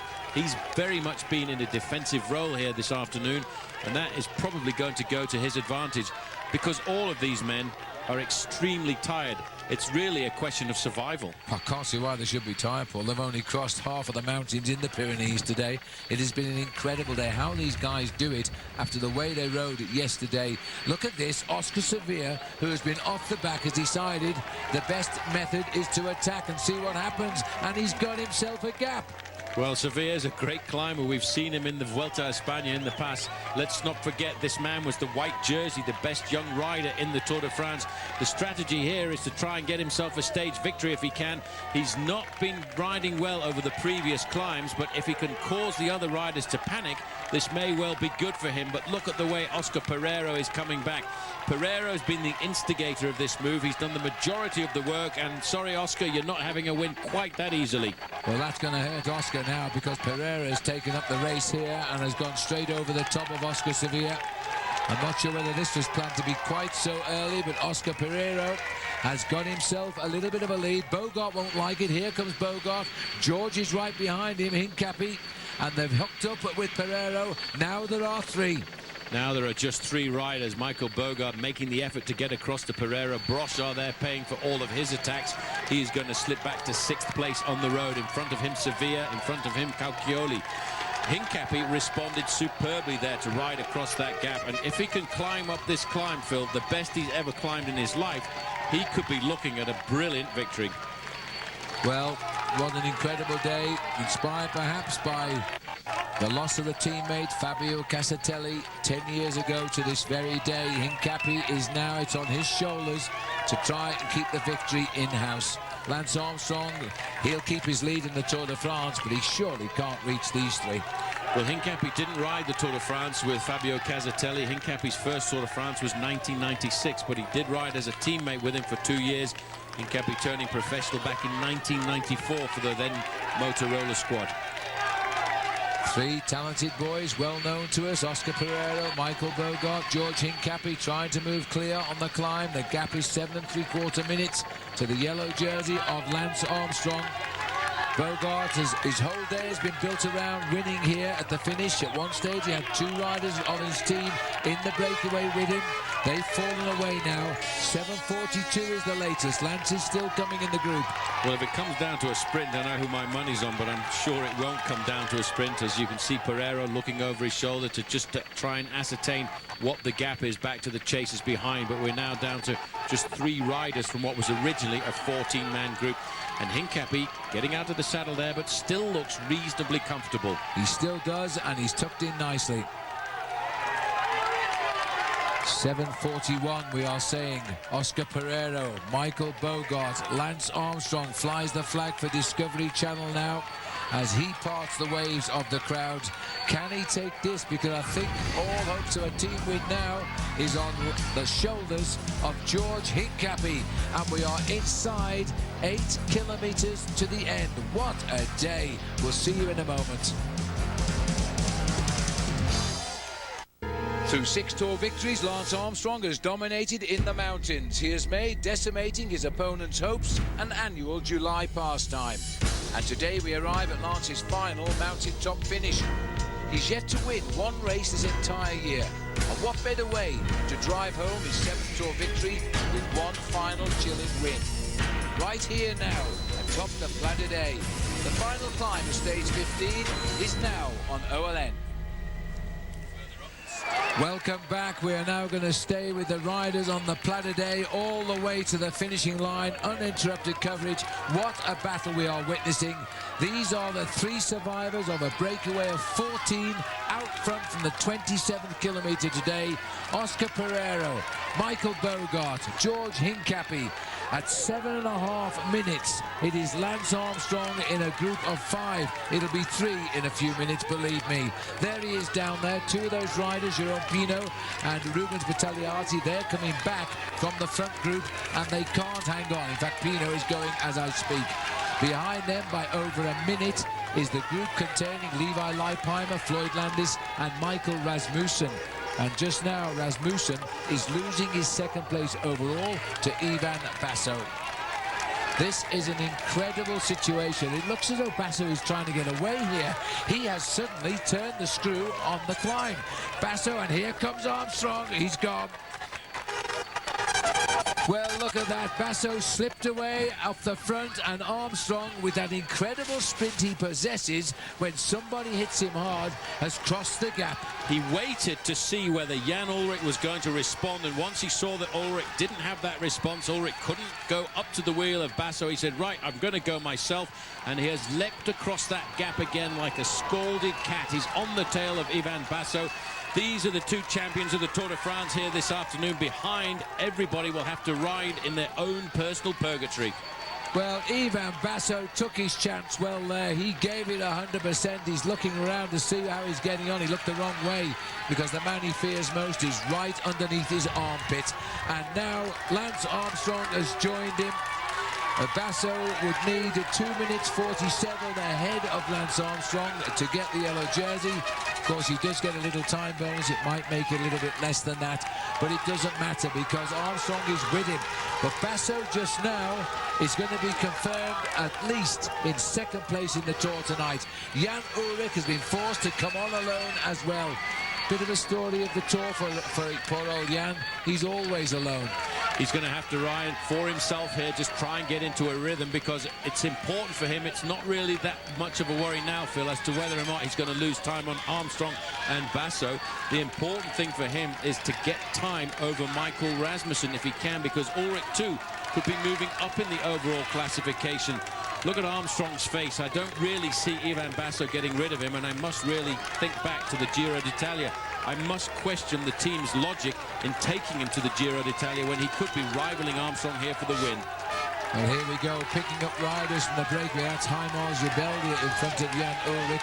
As we now see here, riders collapsing one after another. But these two, now they're like they're in the Pyrenees. Side by side they come up. In fact, it'll be Isasi now that they're picking up, I think, here. Or Camano back, so they're all up there originally. But look at that crowd on this climb of the Plat d'Aix. Somewhere down there is the Tour de France. And it is Camano. Ulrich has just passed. And Ulrich is going to get in amongst it now. These crowds have got to stay pretty orderly here. And we don't want the United States making a mess of it either by running in front of Jan Ullrich. Maybe he's just trying to clear the way. This is an unbelievable crowd, and what you have to bear in mind, because of the nature of this climb, all of these people have actually had to walk up the climb from the valley floor to be here. Ullrich, to me, seemed to be recovering. He seemed to be getting himself back into a rhythm. You can just see the motorbikes going around the corner. Those motorbikes are behind Armstrong and Basso. The Tour de France on the Plat d'Aix. There's no crowds been like this the whole tour. We thought they were big elsewhere. The lonely two figures of Basso and Armstrong. He taps out the rhythm, no doubt listening to that swinging chain beating at his heart, following the rhythm of his legs. Basso's been brilliant in this Tour de France, and I thought he was making a real mess of things riding the Tour of Italy first. Well, maybe that will be the case, but next year he will come back, and I'm sure that with the absence of Lance Armstrong, he will dedicate himself not to the Tour of Italy, but to this event only, because he's shown that he can climb like Armstrong, and his time trialing ability has improved also. This is a little bit further down the slope. This is a move now by Floyd Landis to try and pull himself back into the race, and on his wheel was Michael Rasmussen. They've got nothing left. They are pedaling at the upper limits now, and this is a great situation here. Floyd Landis trying to drag into the race now. The time gaps are 8 minutes 30 seconds, 7:15, 7:01 to the Maillot Jaune. As the riders continue now, the Volkerdorf jersey is under pressure as well. But it's the big three who are trying to forge a gap. Well, the big two, rather. The big two are trying to forge the gap. They're not doing very much to the leading group, because the leading group is still well up the road, because George Hincapie is still in contact. Three riders leading the race, being chased here by two serious challengers, Ivan Basso and Lance Armstrong. Oscar Pereiro, Michael Bogart and George Hincapie are still locked together in their lonely battle, while further down the slopes there is a massive chase going on. And even Vinokurov is trying to get back in the action here now. He's somewhere on the mountain. I'm not sure where he is anymore now as he tries to cut his way from Raimund Saber. He's trying to chase him down. We've just passed Jerome Pino. He's washed away. He was with the leading group. This is an incredible showdown now. Everybody is totally committed. Jan Ullrich is at 7 minutes 2 off the lead now. Battle on battle. Well, hats off to Basso, but Armstrong is just sitting there. He can't take any risks.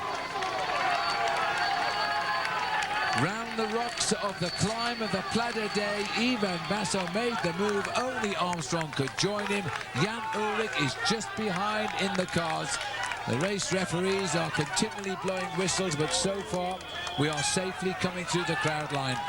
Pietro Calcioli, he's caught in no man's land. In fact, he's not, because he's rejoined the leaders. This is a great comeback by this man, who's finished well up in the overall standings at the Giro d'Italia. He's rejoined now the three leaders, 4 men back at the front. Well, Calcioli is surprising. Maybe there's a little bit of a problem with the leaders as we get towards the summit. 6 kilometers to climb, just over 3.5 miles. I must say that looking at the face of Michael Bogart on the left there now, it's looking desperately tired. In fact, they all look desperately tired. And Hincapie is sat there waiting, I feel, because he's done no work. Hincapie has done no work. The order of the day for him was to accompany any of the breakaways to protect the team's position. He did that. He joined that 14-man group, and that's a nice little tap on the back there coming from Alessandro Bertolini. Go on, Jan. Courage, mon ami. Just go for it. Stay in the race, and that's what he's trying to do. He is looking here at trying to ride himself into a podium position, and he seems to be riding back to Armstrong and Basso. I think he's riding back to that car. You can see the car. He knows they're just in front. This is further back, Vinokurov. In front is Mancebo. In front of him is Mazzolini. And this is an amazing situation on the mountains. We are spread right down the mountains. We're looking at Jaroslav Popovic, Eddie Mazzolini, Francesco Mancebo and Alexander Vinokurov, all trying to reach Jan Ullrich and Ivan Basso and Lance Armstrong, who in turn are trying to reach the three leaders. Well, there are four now. Calchioli's rejoined. Calchioli has rejoined after a remarkable comeback. He was looking rather like the first couple of kilometers, but that is what this climb is all about. You can go through purgatory, then all of a sudden the gradient changes so much, it suits different riders at different times, and I think that is exactly what is happening to Jan Ullrich. He is concentrating. You know, Phil, he's not looking at the people at the side of the road. He is looking at that red car. That is his goal. He wants to get there, because if he can get there, he knows that in front of the red car is this two-man attack of Basso and Armstrong. Unlike yesterday, he is not blown out here. He's not hit the wall. He got caught by this acceleration of Basso and by the expected acceleration of Armstrong. But he can climb steadily and keep his pace. Jan Ullrich could return to their side here. Remember that Ullrich could be racing into third place in the Tour tonight. It could be Armstrong, Basso, Ullrich at the finish. Well, if you look at the way the red car has just stopped there, that is because the gap between the two men up front and Jan Ullrich is starting to be reduced. Armstrong, and I have to say, is riding tactically in a superior position here. He is the man who is on the defensive. It's the others who need to attack him. He starts the day with a 2-minute 46-second advantage over Ivan Basso. If Basso wants to dislodge Armstrong, he's got to do it now. Rasmussen also recovering slightly. Getting back to the Vinokurov group and the Eddie Mazzolini, Jaroslav Popovic group. Good ride by young Michael Rasmussen here. He might yet save the day. He won't save second overall, I don't think. He could save third. About 5 kilometers to climb. This is going to be a tough last 5 kilometers.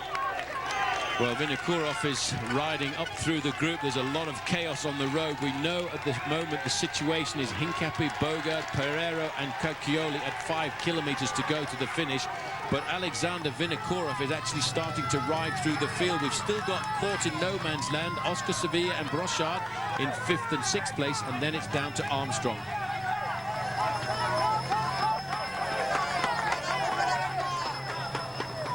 Well, what a great battle this has been. This is Francisco Mancebo. His face a picture of pain here. He started the day in 7th overall. We are 5 kilometers from the summit now for this little group. And this is the group down there that contains Jaroslav Popovic. It has been a duo battle, and we have spread the Tour de France right through the Pyrenees. Inside 5 kilometers to go for the leaders. This is the leaders. Or these are the leaders, rather. And still a lot of work being done by Oscar Pereiro. Oscar Pereiro is probably the best climber from this leading group, but they're going to have to pay very much attention to the man who wears number 103 there, because Pietro Calchioli is a very good rider when it comes to these big mountain top finishes. He's finished high in the overall standings of the Giro d'Italia. Hincapie must be wondering what is happening. I'm inside of 5 kilometers to go and a mountain top finish. This could be one of the biggest surprises of the Tour if Hincapie comes up with the win. Well, behind, Hincapie's captain is coming, but he's not coming quick enough, I don't think. 6 minutes and 6 seconds to Lance Armstrong group. Here they are. And this has been a superb battle. Alan Davis is getting mixed up in this now as he comes back from the original breakaway. Boy, he's never been in this sort of company 5 kilometers from the summit, Paul. He certainly hasn't. He will look across and he'll be able to throw that into his bag of memories too. Ullrich now, I think, starting to lose a little bit of time, Phil, because there is no car around that corner anymore. There is no sight of the two men who are locked together in their own personal battle. Now, this again is another move. This is Calchioli who's got off the front. And this is the man who was dropped on the lower part of the climb, and he came back, and now he's going for it. This could be a huge boost for the Crédit Agricole team.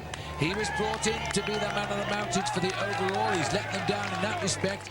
But what would they think of a win here? Well, here's the answer. Oscar Pereiro answers. Oscar Pereiro's come back. This has put George Hincapie into a spot of bother, but look how Hincapie responds. He wants to win here this afternoon. He has the freshest legs in what was originally a 14-man group, and Hincapie is right on the tail. If any of these guys want to win the stage, got to get rid of Big George, because there's nobody is going to beat him in the sprint. Well, don't be surprised if George tries one of his own here, because he's taken a leaf out of Lance Armstrong's book and just sprinted across the gap. Pereiro might say to George, look, we've got to go. We've got the other two. Let's leave it to fight between ourselves. Pereiro takes it up. George Hincapie follows. The other two have cracked Bogart as well. Well, that was a great response by Hincapie. Pereiro now, Phil, actually doesn't really know what to do. He knows the power of George Hincapie. You know, Hincapie's had a good season as they go inside of 4 kilometers to go. Hincapie's had 3 wins this year. 2 of those came in the Dauphiné Libéré just 3 weeks before the start of the Tour de France. It's going to be a tough job for the man on the right-hand side there to beat the man in blue and grey. For 10 years, George Hincapie has been running in the Tour de France. He has never won a stage. He's always unselfishly been at the side of Armstrong. That's why he's here. That's his raison d'etre. And now he's got the chance of a lifetime to win one for himself. Both looking back, they're both nervous, as you can see the banner there indicating the 4 kilometers to go point. And Hincapie is wondering, can I stay with this man? Because this man, in theory, on paper, is a superior climber to me, but that's not at the end of a long stage like this. Well, if we go back to Ivan Basso and Lance Armstrong, they're alone again. And this is another man who's been alone since the climb started, Jan Ullrich. But that car is just in front, and the other two are just ahead of the car. He's certainly not losing ground, but I don't think we can say he's catching up either.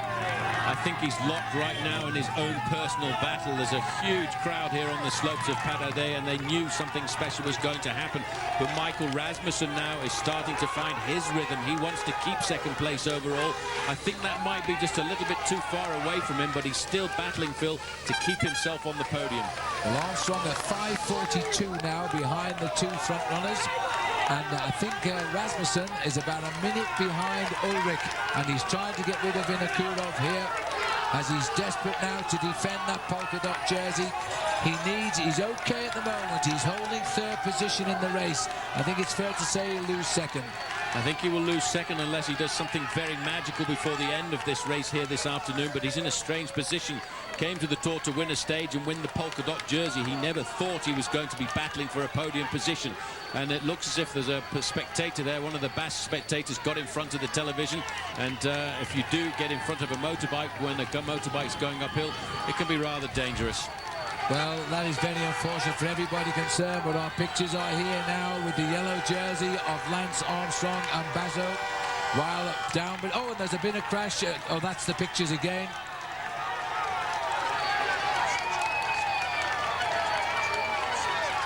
Well, Armstrong and Basso are locked together in a major battle, while further up the road we have got an unbelievable battle going on. It's so dangerous for the 2 leaders. You know, just a few moments ago there was a nasty accident when the motorbike camera behind the 2 leaders, Pereira and Hincapie, in fact rode over the top of a spectator.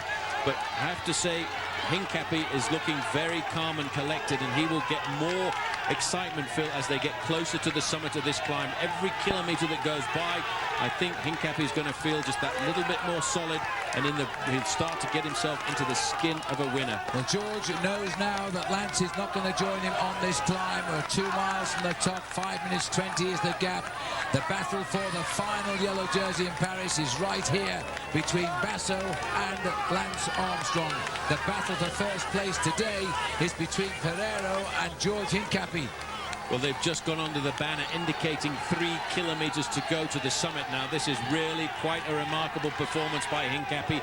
He has always, in the last 6 years, helped Lance Armstrong in the mountains. Today, he was given a free ticket. Go in the breakaway. That might be our best method of defense, because at least you'll still be there at the end if we catch up. But right now, they are not going to catch up. The winner of the stage must certainly come from one of these 2 riders. Pereiro is all over his machine. I don't think he can win the stage if he doesn't get rid of George Hincapie, because Hincapie, at the end of the day, is a sprinter. Well, mixed feelings here, because Pereiro has been something of a man of this Tour de France and deserves the victory probably more than George Hincapie does.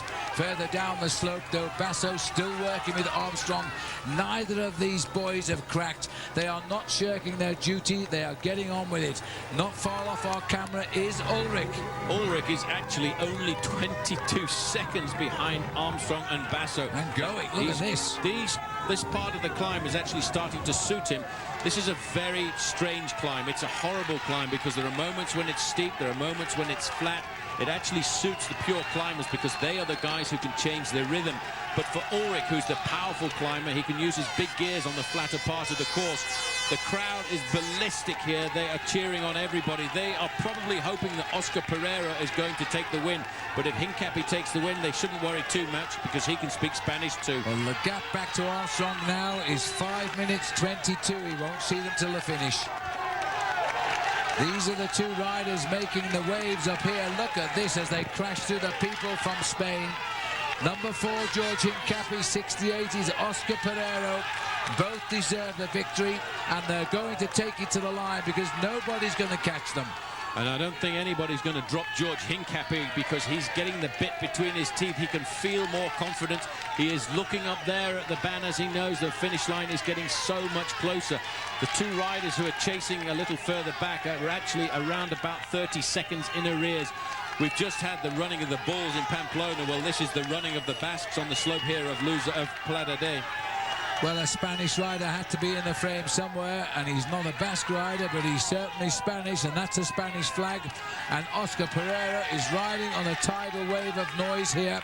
Lance just checks over his shoulder to see if anybody is coming back. He couldn't possibly see in this crowd. You can't see further back more than about 100 meters, because this is a wave of people just opening up to allow the riders to come through and then closing in behind them. As soon as they get that little bit closer to the finish, they will get inside the barriers, and finally they will feel safe. But Hincapie now, Phil, must be thinking, what am I going to do? He probably never even looked at the race book to see what the finishing line looks at, because he didn't think he was going to be here. Correct. Inside 2 kilometers for the leaders. 5 minutes 21 the gap to Lance Armstrong and Ivan Basso. And now they are just slowing down for the first time. And Jan Ullrich continues to fight here. This is Oscar Sevilla he's now picking up, who was originally with that breakaway. He slowed down. Can he help Ullrich? Well, he'll try and do what he can. He's probably given the information by his team manager. Wait for Jan, try and pace him, see if you can lift him up. Because it's not really important for Ullrich in this situation to catch the 2 riders in front. What's important is for him to put time between himself and Michael Rasmussen. Yeah. After all, let's not forget Ullrich's worst performance in the Tour de France since 1996 is 4th. He doesn't want to be 4th again. He would like to get onto the podium this year with Lance Armstrong. Well, look at that face now. He's very pained. He's shouting at Oscar Sevilla, I think, to just lift it a little bit. This is further up the road. Look at the determination here now of Lance Armstrong, and the grimace of pain on Ivan Basso. I don't think he's going to get rid of Basso too easily. He looks a bit sharp there. He looks very sharp, but he is suffering. But everyone has to suffer on the slopes of the Plana Day. Ullrich, you can see the size of the gear that he's using. In fact, I don't think Oscar Sevilla can go fast enough for Ullrich, who says, okay, just lift it again. Keep me in this race. Get me up to the podium. This is a moment of panic as we go just a fraction further up the road. And this race now is being looked on by hundreds of thousands of Spanish spectators. And you can be absolutely certain everybody there with an orange T-shirt or an orange hat and wants the man in first place to win, Oscar Pereiro. Just look at these people. Just enough room for these 2 riders to get through. They pull back at the last minute. They must be deaf here with the decibels of the shouting here from the Spanish flags. Oscar Pereira has done all of the pacemaking, Hincapie all of the following, but it won't be that way when he sees the town and the finishing line. We are now approaching the top of the Plat Day. We are looking for 1 kilometre to go of this remarkable day in the saddle. Hincapie losing it a bit there. 1 kilometre to go to the summit. That's about 1 kilometre to go to the finish. And there is the Flamme Rouge. They have finally, Phil, reached safety, the safe haven of the barriers. They've got 1,000 metres to go. Hincapie looks over his shoulder. What's the situation? Is Cauchioli coming back? Well, Georgie's not coming back. The winner is going to be either of these 2 riders we're looking at. Green and yellow is Pereiro for Spain. Blue and grey is Hincapie for the United States. Pereiro has been obliged to lead all the way. He's been carried up here by the shouts of his countrymen who have come over the mountains from Spain to look for a Spaniard to win. Now the pressure is on. George, of course, speaks fluent Spanish, but that's as close as he'll get. He is from the United States. He is an American, and he can't believe he's in a position to win now. Lance won't be coming up. He's 5 minutes, 25 seconds behind at the moment. Hincapie, Phil, is looking right now at winning one of the legendary stages of the Tour de France. We've been over 6 mountain passes here this afternoon. He is in an ideal position to take the victory. He's got the explosive sprint, but when you've been away for so long, there is always a doubt. In theory, there is no man here around who should be able to beat Hincapie. Well, I don't think, Paul, since 1999, any of Lance Armstrong's teammates have ever won a stage in the Tour de France. And this is about to change, I think. Surely he's got enough left now, because he's had the passengers ride ever since they broke away after 27 kilometres. There were 14, there are now 2, and still Hincapie is behind. He looks powerful, he looks relaxed, and now he knows they're getting slowly but surely to the finish. He's in the ideal position. He has to make sure he's in the right gear. Pereiro gets out of the saddle. He is pacing Hincapie, but Hincapie is looking now like a man who is tense. He's looking like a man who is ready to pounce as they come up. They haven't seen the finish line yet, but Hincapie has got the explosion. I just hope he doesn't make a mistake. The pressure now as Hincapie is waiting to see where it is. Oscar Pereiro responding to the crowds. He surely will have no answer, having led all of this way. Hincapie is going to make this a formality. Pereiro takes him wide. It's still a long way to go. It is long and interminable, the 1,000 metres at the top of a mountain like this. There are 300 metres to go. Oscar Pereiro opens up the gap, but Hincapie's ready. Hincapie goes at 200, and now there'll be no answer from Pereiro. This is going to be yet another memorable moment in the life of this American team. Lance Armstrong, when he can't win, why not send up George Hincapie to finish off a perfect day of tactical copybook reading? And George Hincapie, after 10 years in the Tour de France, finally gets a victory, and he cannot believe it. George Hincapie, Tour de France stage winner, Plat Day 2005. After 10 years of trying, Oscar Pereiro crosses the line. 10 years of trying for George Hincapie, and he gets himself his first ever stage win. Phil, since 1999, all he's ever done is ride as a dedicated teammate to Lance Armstrong. Today, he's opened up the copybook for himself. Well, there's the congratulations, but this is the man finishing in 3rd place now, is Pietro Cauchioli, as he comes home as well. The clock is starting, 32 seconds has passed by. As you can imagine, the congratulations behind the scene. Cauchioli crosses the line at 38 seconds he lost in the close. And then Michael Bogart, who I think was really set up for the win as far as he was concerned, didn't quite come for him in the end. He couldn't answer the attack of Pereiro, and he was left. But still, 4th place for Michael Bogart. Well, it's a great ride by Michael Bogart, but what a hard way for all of these riders to get themselves to the summit of Plat Day. And here comes Laurent Brochard. Brochard did a great ride too. He attacked a number of times from the summit of the Col de Péressourde, but he couldn't break the stranglehold of the group he was with. And this is also a very hard day in the saddle for the former French world champion. Michael Brochard, Laurent Brochard, I beg your pardon, comes up, the former world road race champion. He delivers a 5th place finish. That's a very good ride for the Frenchman, as he is now the first Frenchman up the mountain today. And it won't be long now. We see a minute 36 and counting on the clock. About another 3 minutes perhaps before the arrival of Lance Armstrong. Well, further down the mountain, we haven't seen for a while Ivan Basso and Lance Armstrong, but they are currently still locked in battle together. It's a long ride up to this finishing straight. I would say today, when you see the Flamme Rouge that indicates 1,000 meters to go, it probably feels around about 2 minutes. So a minute 59, 2 minutes is now passed. Lance Armstrong still, of course, on the lower slopes and pacemaking Ivan Basso because that's his turn. They're going to keep on coming. It's a question of which one will take the sprint. It's not so important to Armstrong, you know, as the clock keeps going on. Broshaw crosses the line. It's still a little wait, but the impetus out of the chasers now. As we see now, it's Basso's turn at the front. Armstrong follows. He's in the same position now as George Hincapie was a couple of minutes ago. Yeah, but for Armstrong, I think what was important for him today was to keep a very close eye on Ivan Basso. He regards him as the man who will probably take over the mantle as favourite for the Tour de France next year, while further down the slopes, this man is in his own private battle, but here joined by Oscar Sevilla, his teammate. He is trying to ride himself into a podium position. The crowd here is monumental. This is one of the largest crowds. I think it has to be the biggest crowd we've had at the Tour de France this year. But they came here to see a Spanish winner. They've at least seen a Spanish speaker win it in George Hincapie, but Pereiro had to take second place. Now it's the battle for the podiums in Paris. And Ivan Basso has had a day to remember today. He wasn't afraid of Armstrong, he just couldn't get rid of him. He attacked him enough times. Armstrong comes up behind Ivan Basso. We are looking at first and second tonight in the Tour de France. I'm pretty sure about that. I'm pretty certain about that, but there's still a long way to go up to Paris, and Ivan Basso would like to get himself a little bit more time over Michael Rasmussen and Jan Ullrich if he can, because there's still a very difficult time trial to come around the city of Saint-Etienne.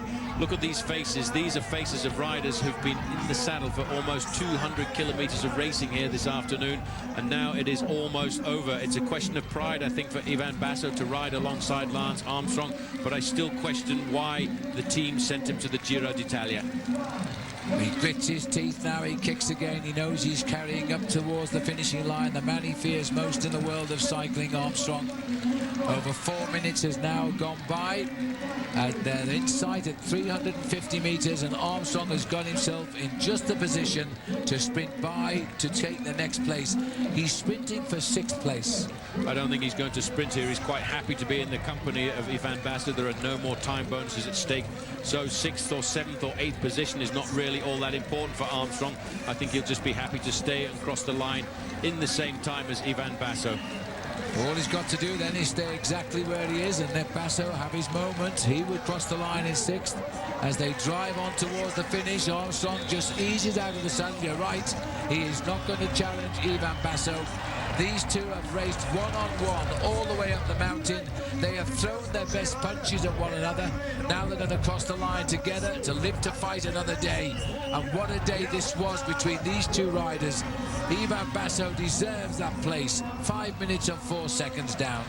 Armstrong locked it there, but you know, Jan Ullrich now is in the safety of the barriers. He's coming up to the final, for the finish, and he too is looking to see what the time gap, Phil, is going to be between himself and Michael Rasmussen.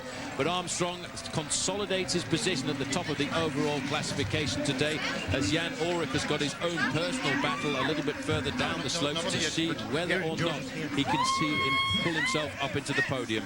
While Lance Armstrong will be ushered in to get yet another yellow jersey. This is the arrival of Jan Ullrich up towards the finish. Looking for an 8th place if he comes round. Sevilla, 5:45. What a happy day this is for the Team Discovery. And coming up behind Jan Ullrich in the distance, there he is Michael Rasmussen. If you deserve to keep your lead, then you do now, because he will conserve 3rd place tonight in the Tour de France. That is a show of defiance, if there has been one. Well, that's a show of defiance, Phil, by a man who said he came to the Tour de France with 2 objectives. The 2 objectives were to win a stage. He did that, and to win the King of the Mountains classification. He's well on his way to doing that. But by catching up with Jan Ullrich in the final 500 meters of this stage, he is actually going to keep himself right up there in 3rd place overall at the end of the day. What a ride, and here comes Rasmussen as well. Well, what an incredible performance by Michael Rasmussen. He wants that place in Paris, and it's not just as winner of the King of the Mountains. He gets points in that, by the way. This was double points. It was an all-category climb, and he's gone over in about 10th or 11th position. Alexander Vinokurov coming up. These great men who have made this race so interesting, given everything they possess of their talent. And as they hit up now to 7 minutes, the champion of Kazakhstan races home.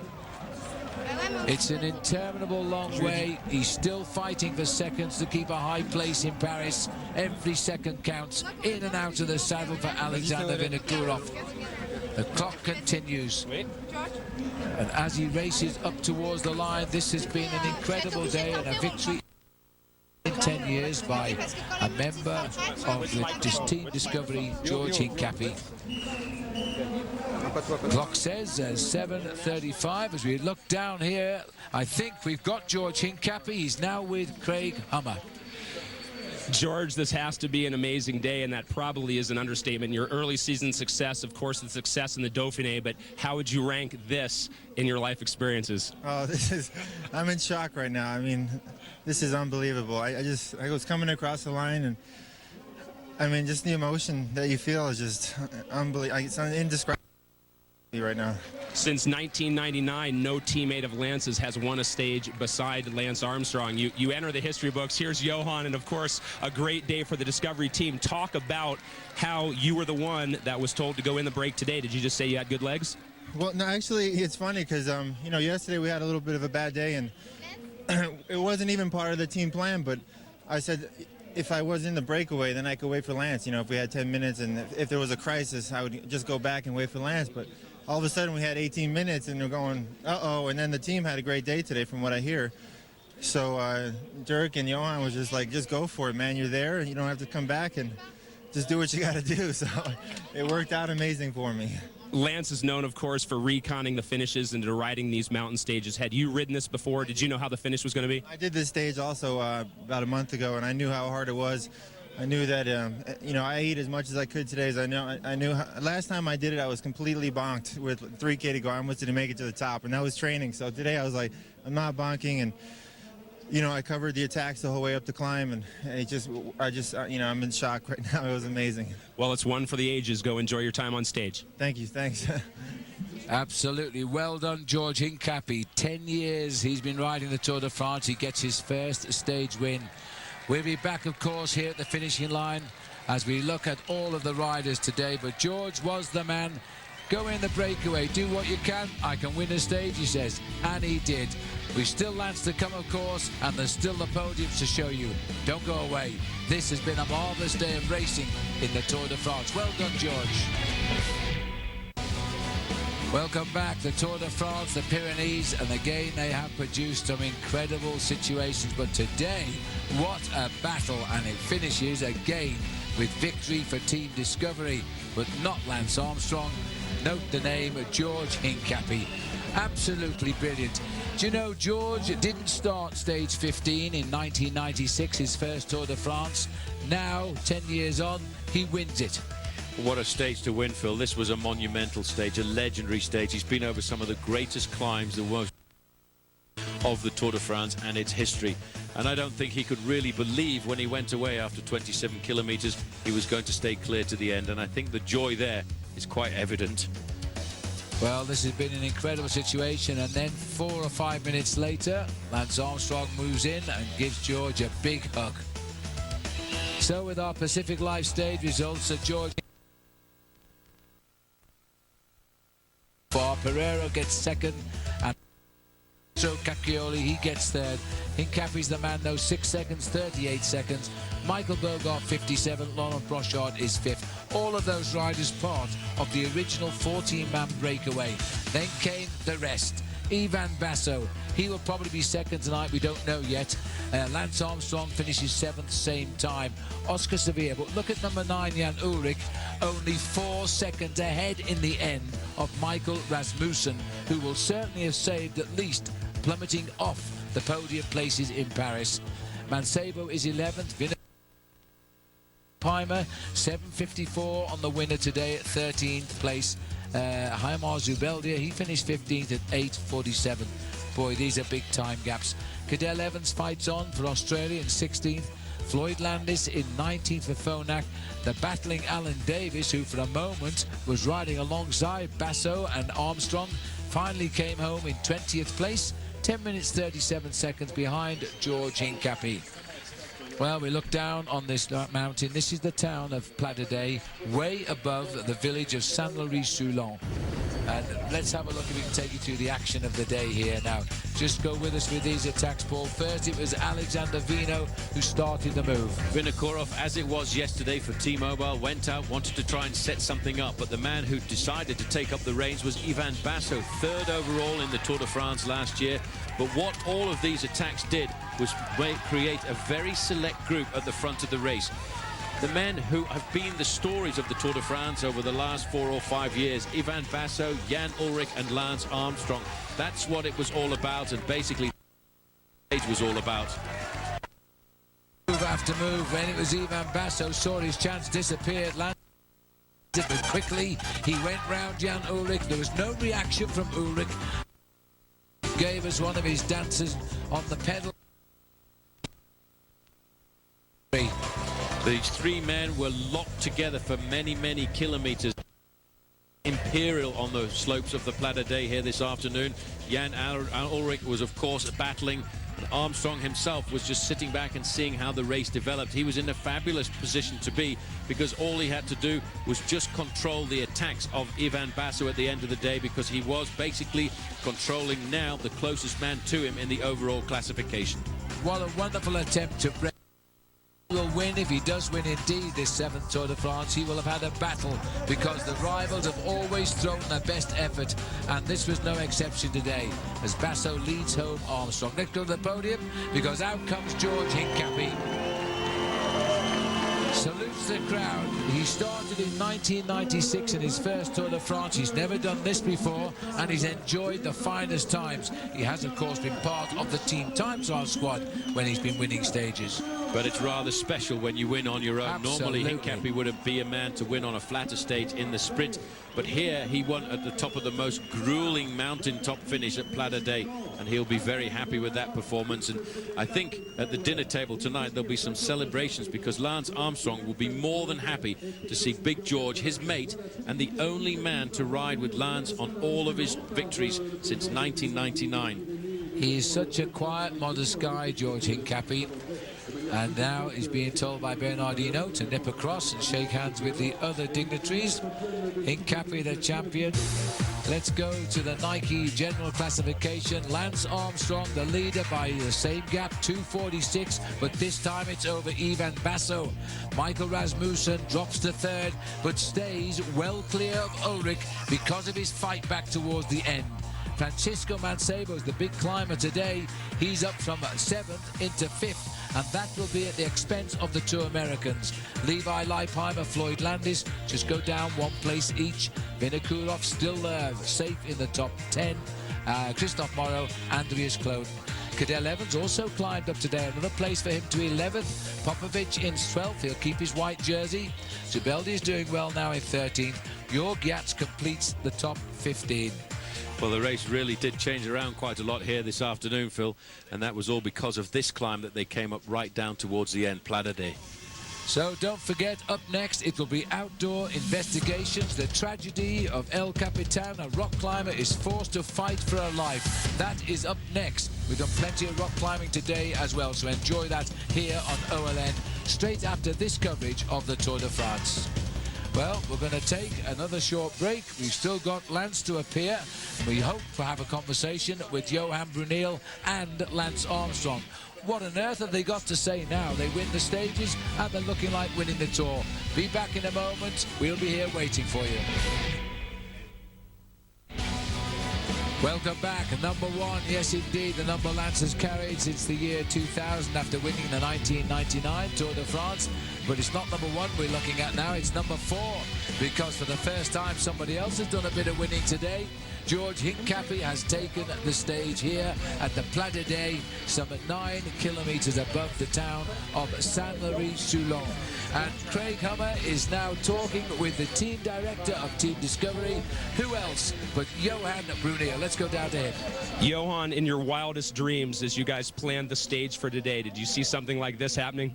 No, not at all. It was a big mountain stage today, and it was our goal was just to control the situation and to keep our lead.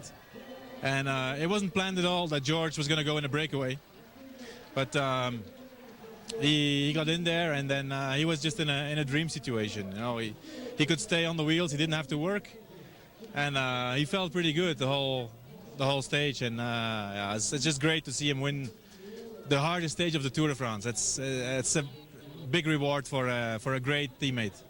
At what point did you and just said, it's your day, go for it if you can? On the top of the Peresur, the third to last climb, we saw that the breakaway was going to stay in the front, and I was in contact with Dirk, who was behind him all the time, and we were confident that he could win it. If you can, give me the rating versus expectation and how you feel the team's done this week, setting themselves up for the final run into Paris. Well, you know, I mean, there's been some doubts about the team, and also yesterday people said that the team was not so strong. Well, I think today we win the stage, we keep the yellow, we have the white. That's not so bad for a weak team. I would say so. Congratulations. We'll see you after the rest day. Thank you. There's a few weak teams in this race who'd like that quality of laundry in the washing room. Well, we're looking down at the top of the mountain, which means we're waiting now to see the next award down there. I think this is the standing in the overall mountains classification. Rasmussen still has a great lead here. Just on 169 points over Pereira, scored well today, and Lance Armstrong has come into third place, and I think we can go and see Michael Rasmussen now on the podium. Well, this man is really a great revelation, and let's not forget, let's not put behind us, this man is a super talented athlete. In the past, he has been the world cross-country mountain bike champion. He came to the Tour de France, Phil, this year to win that jersey, and with the gap that he's got over everybody else, it's going to be very difficult now to beat him. He's looking a bit tired though, but he fought hard today, so hard to keep his position, and he's kept his podium place in Paris as well. But he's not a great time trialist, and Ulrich is sitting there behind him. It's going to be a tough time trial when we get up to Saint Etienne, which is still nearly a week away. What a vicious race the Tour de France really is. But it is amazing how the team of Johan Bruneel and Lance Armstrong since 1999 have been criticised as being a weak team. What they have done, they've taken the Maillot Jaune up to Paris on 6 previous occasions, and they've got a whole lot more success. Back to the podium. This Team Discovery. It's not Armstrong, of course. This is Jaroslav Popovic. 2 days ago, he got the lead back in the white jersey, first-time Tour rider competition for the rider under 26, and he's looking pretty solid now. He had a much better ride today. He had a brilliant ride today. He was able to stay up alongside Lance Armstrong for a long time on the slopes of the Col de Peresur. This man is a super talent, 5th overall in the Giro d'Italia, 3rd overall, but I think this year, this month of July, he is really going to remember what he has done for the rest of his career, because this is a special occasion. All right, well, George has done his bit on the podium, so too has Jaroslav Popovic. Next up will be Lance Armstrong, and we also, of course, hope we can catch a word with him. Stay with us, we'll be back. Here we are, back at the mountain here, which has seen George Hincapie win at the toughest stage of the Tour. And what can you think of that? 2005 Plat de Day, first George Hincapie. We go to Craig Hummer now. He's got Lance Armstrong with him. Lance, when we talked this morning, you said it would be a great memorial, obviously, and a great tribute to win the stage for Fabio and his family. Is the next best thing, though, watching your friend and, longtime teammate take it? It's tough to top that. And we have to keep in mind also that George was Fabio's teammate. And I remember in 1995 when we selected the team, we obviously can only take 9. The last guy, the 9th guy, was between Fabio and a guy named George Hincapie, a young George Hincapie. So, it's clearly special for me, it's special for George, and I think that it's also special for Fabio's family. I mean, it was a friend and a teammate of Fabio. Talk about the battle of wills and, of course, stamina between you and Ivan Basso on the last hill. Well, he started very strong, and you know, in those moments, I don't have a lot of interest in riding aggressively at the bottom. When I say interest, I mean tactically. I don't have an interest in the game, but he obviously wanted to put as much time into Jan as he could, and so once we got past the 5K to go mark, I started to feel better and more confident that I was going to make it to the finish. So I gave him a hand, and Ivan's a great young guy, and you know, sort of wanted to help out. Many people have said that the leader on GC after today would wear the yellow in Paris. You yourself have highlighted how this is a very important stage. How would you rate the team's performance this week and looking ahead to the final week heading into the Champs-Élysées? Oh, you know, they couldn't match the explosive effort yesterday.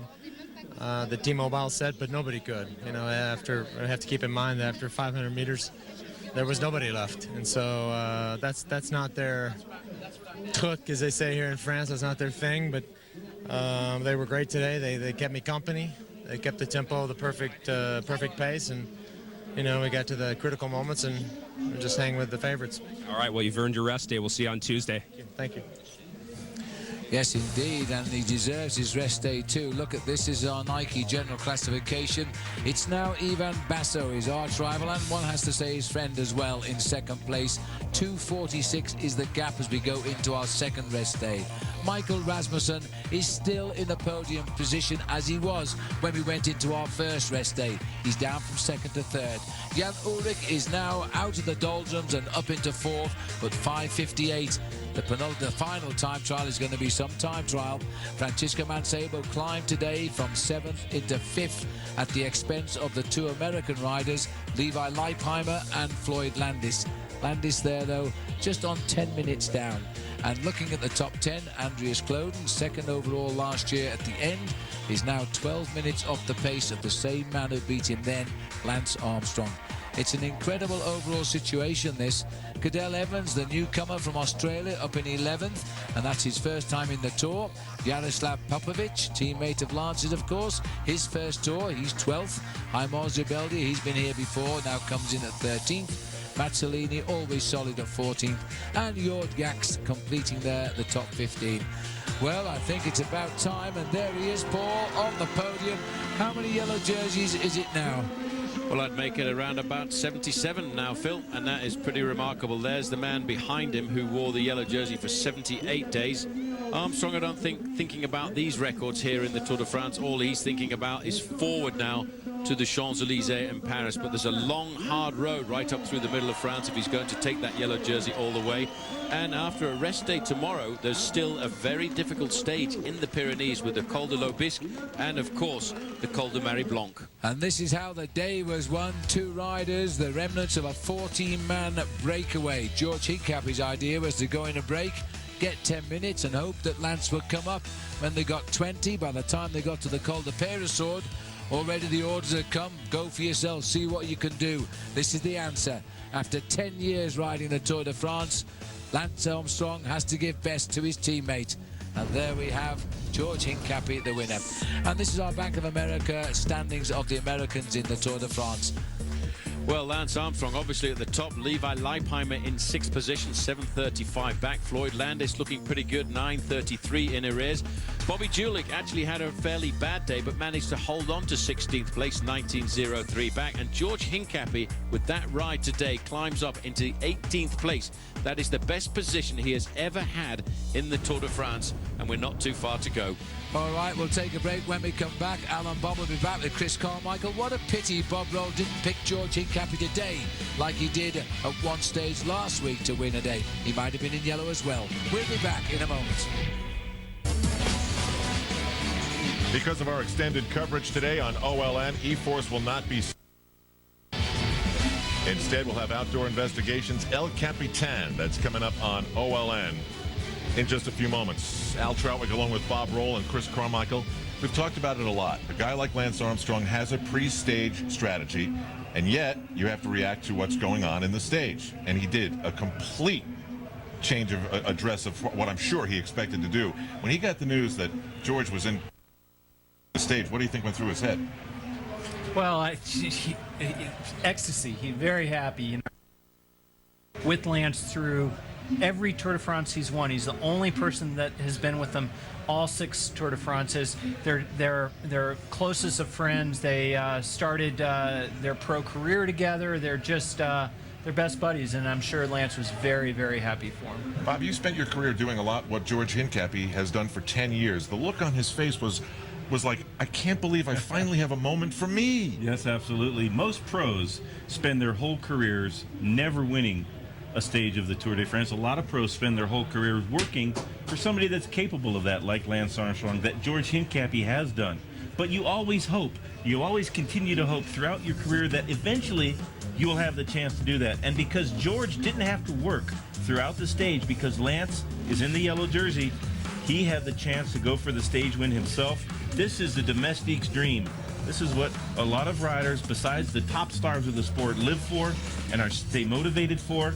And the joy on even Lance's face, you cannot deny. So a great stage win for George Hincapie. He's been living and dreaming this for a long, long time, and this is the best victory of his career. That he had that kind of push at the end of this kind of stage is a testament to the kind of bike rider he is. And it's going to be interesting to see what kind of a role he has on Discovery next year when this team reassesses everything after Lance. Let's talk about Basso and Armstrong coming up to the final few kilometers.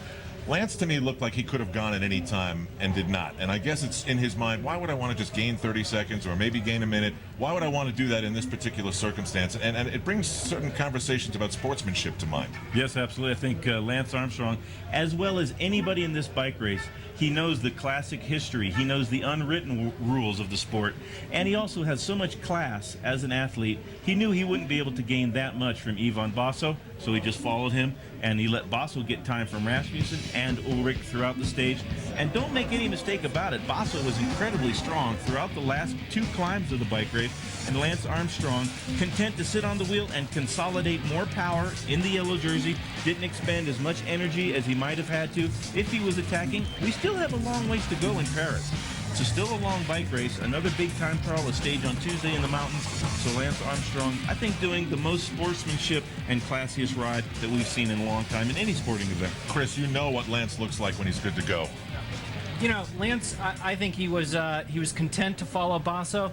I think he was hurting. You know, I don't think he was really in trouble. But looking at him there, I think he was, Basso was throwing it down, and I think Lance waited out and said, look, you know, if I had everything on the line, maybe I could attack him. But I think he was, he was pressed and he was content to follow him, and he's got 2 minutes and 46 seconds. That's enough pad to go into the time trial. I expect Lance to gain a minute plus on Basso in the time trial. No reason, playing a very tactical race Lance was. When he's following a guy who's riding strong, why press it? Why take the chance of potentially blowing up and then losing time? Do you ever get tired of looking at the shots of the fans separating like the Red Sea in front of the cyclists as they come up to the finish? I mean, it's epic.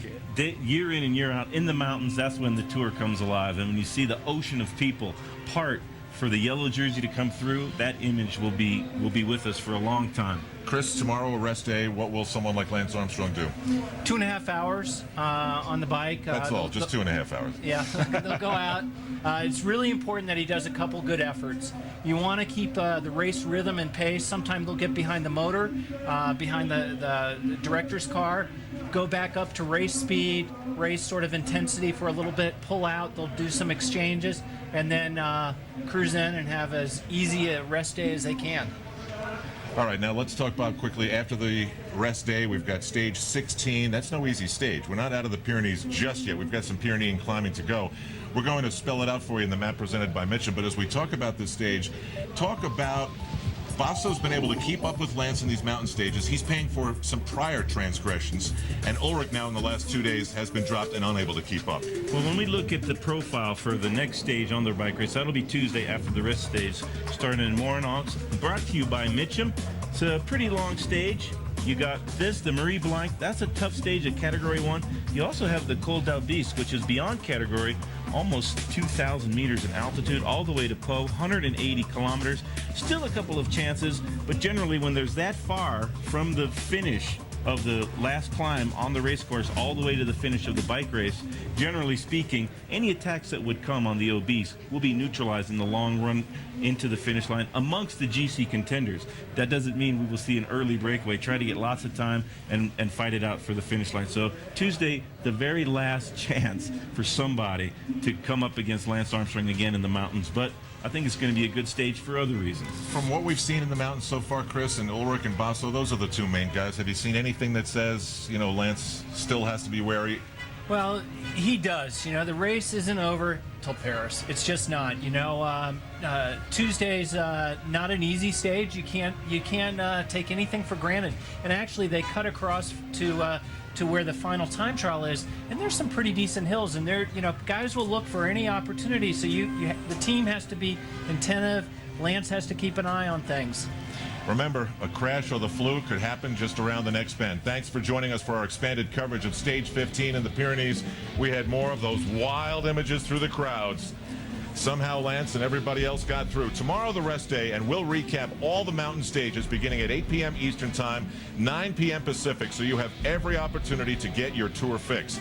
And then, with live coverage Tuesday morning, we kick it off with another mountain stage, Stage 16, at 8:30 Eastern Time, 5:30 a.m. Pacific. Expanded coverage, as always, in prime time at 8 p.m. in the East and 9 p.m.